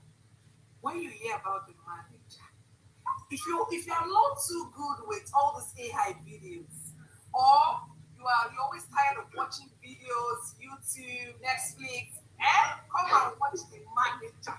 Hey, hey, hey, hey! The manager. The man is full with wisdom. Hmm? Okay, introduce yourself, sir.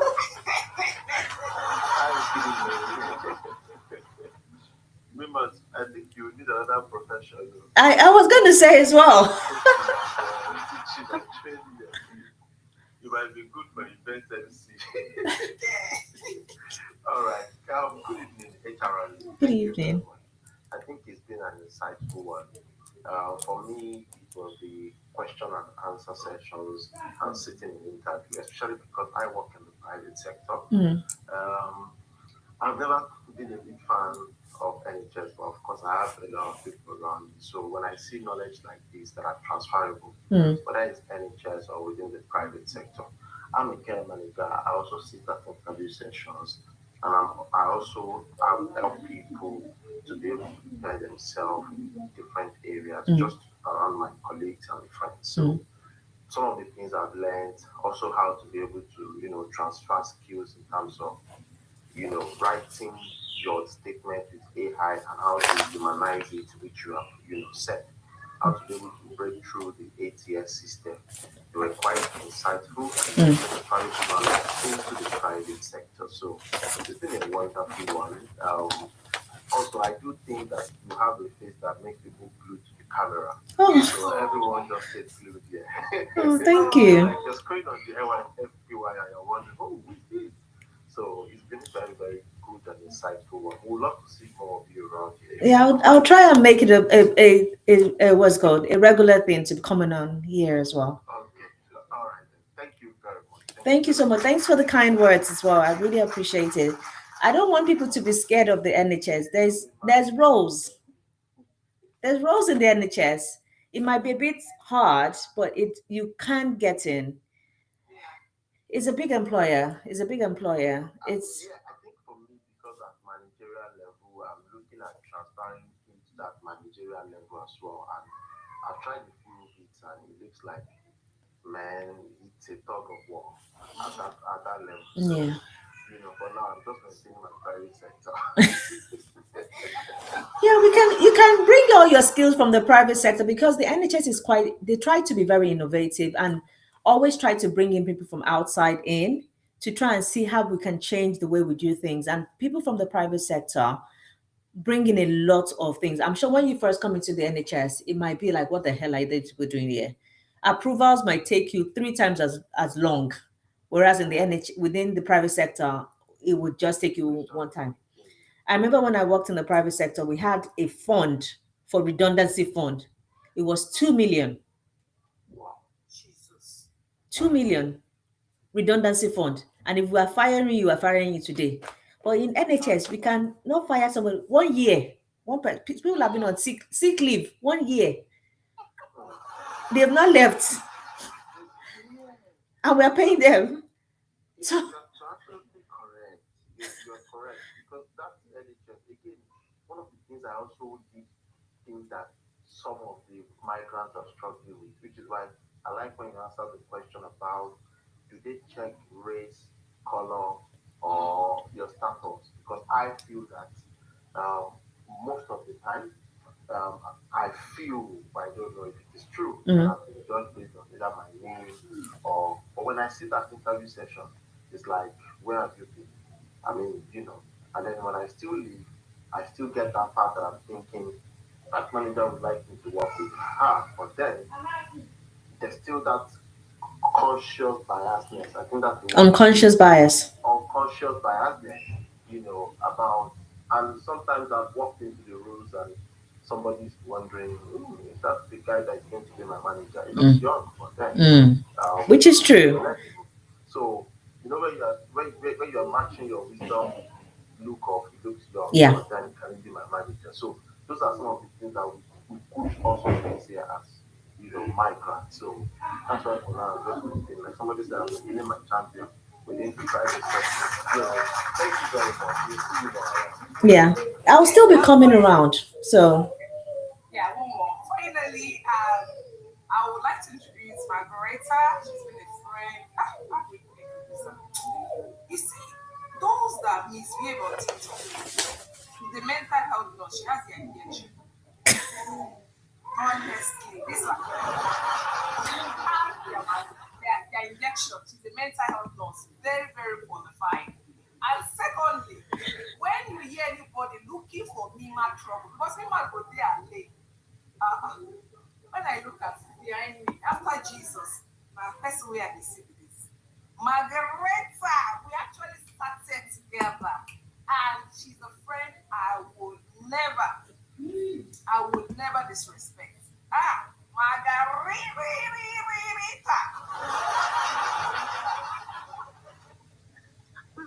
Please, can we just let HR I go, please?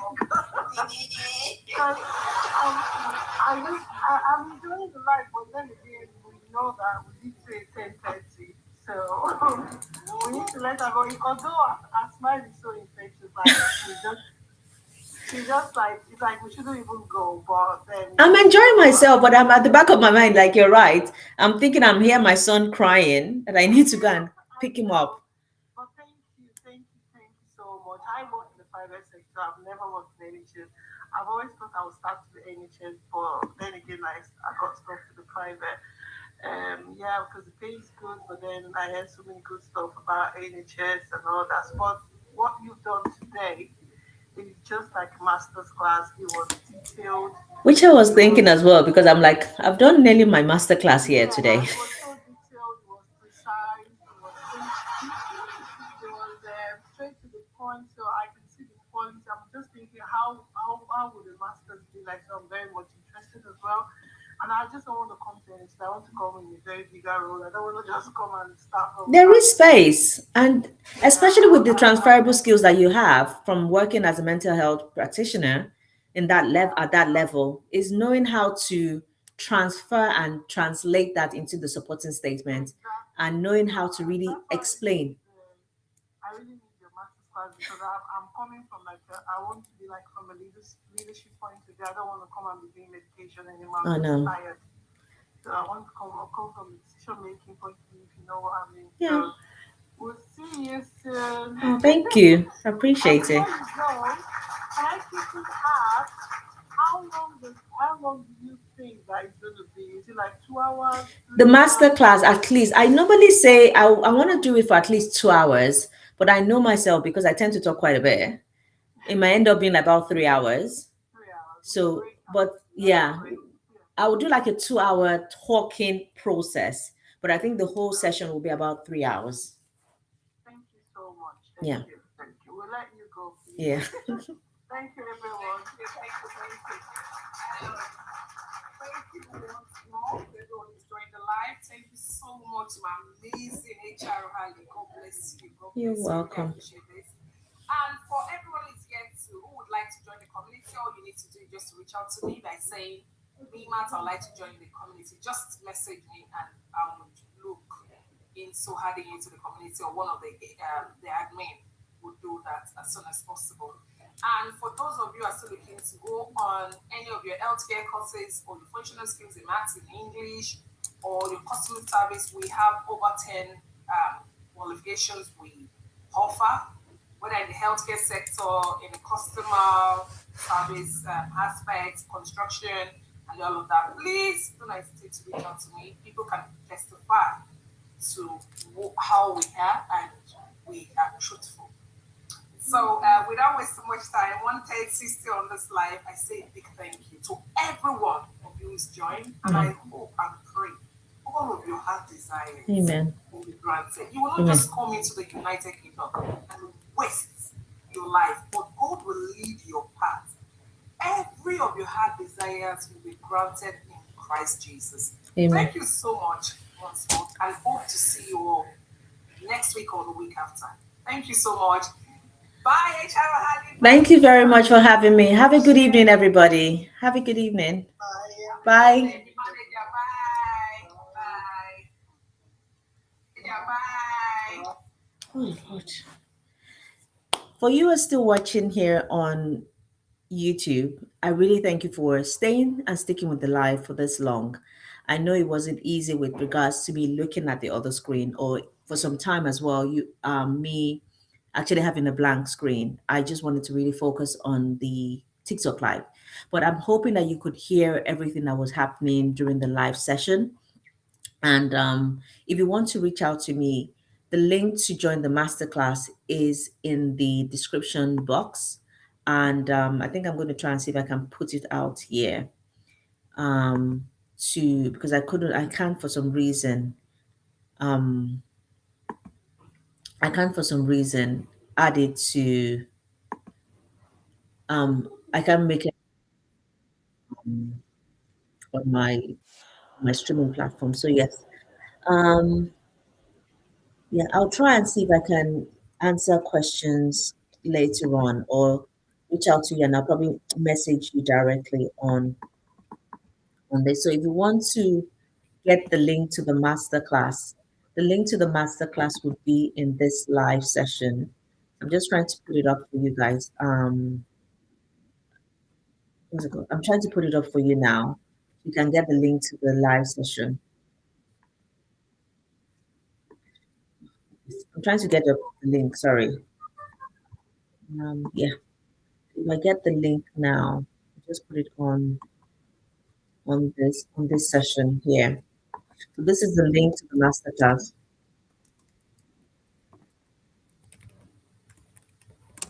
Please, I should have done it from the beginning, but I was just so engrossed in this live session. So that's a link to the masterclass that will be happening sometime in May. I think the dates will probably be on Friday evening around 6. We'll start from around 6 in the evening, and hopefully we'll be able to get a lot of people into that masterclass. And I hope that masterclass will be very exciting for everyone. So please do well to join the masterclass, do well to like the live, do well to follow me on YouTube as well. And I hope this live session has been very insightful for everyone that has joined this live tonight. So until next time when I do come back and have more information for you, I'll hopefully be dropping some videos shortly on my live session. So please do well to just want to pin the message. That's the live and link to the live session. That session and the link to my for my what's called consultation call as well. One-to-one call is going to be in the live session as well. So I'm gonna put that one-to-one consultation. 2-1.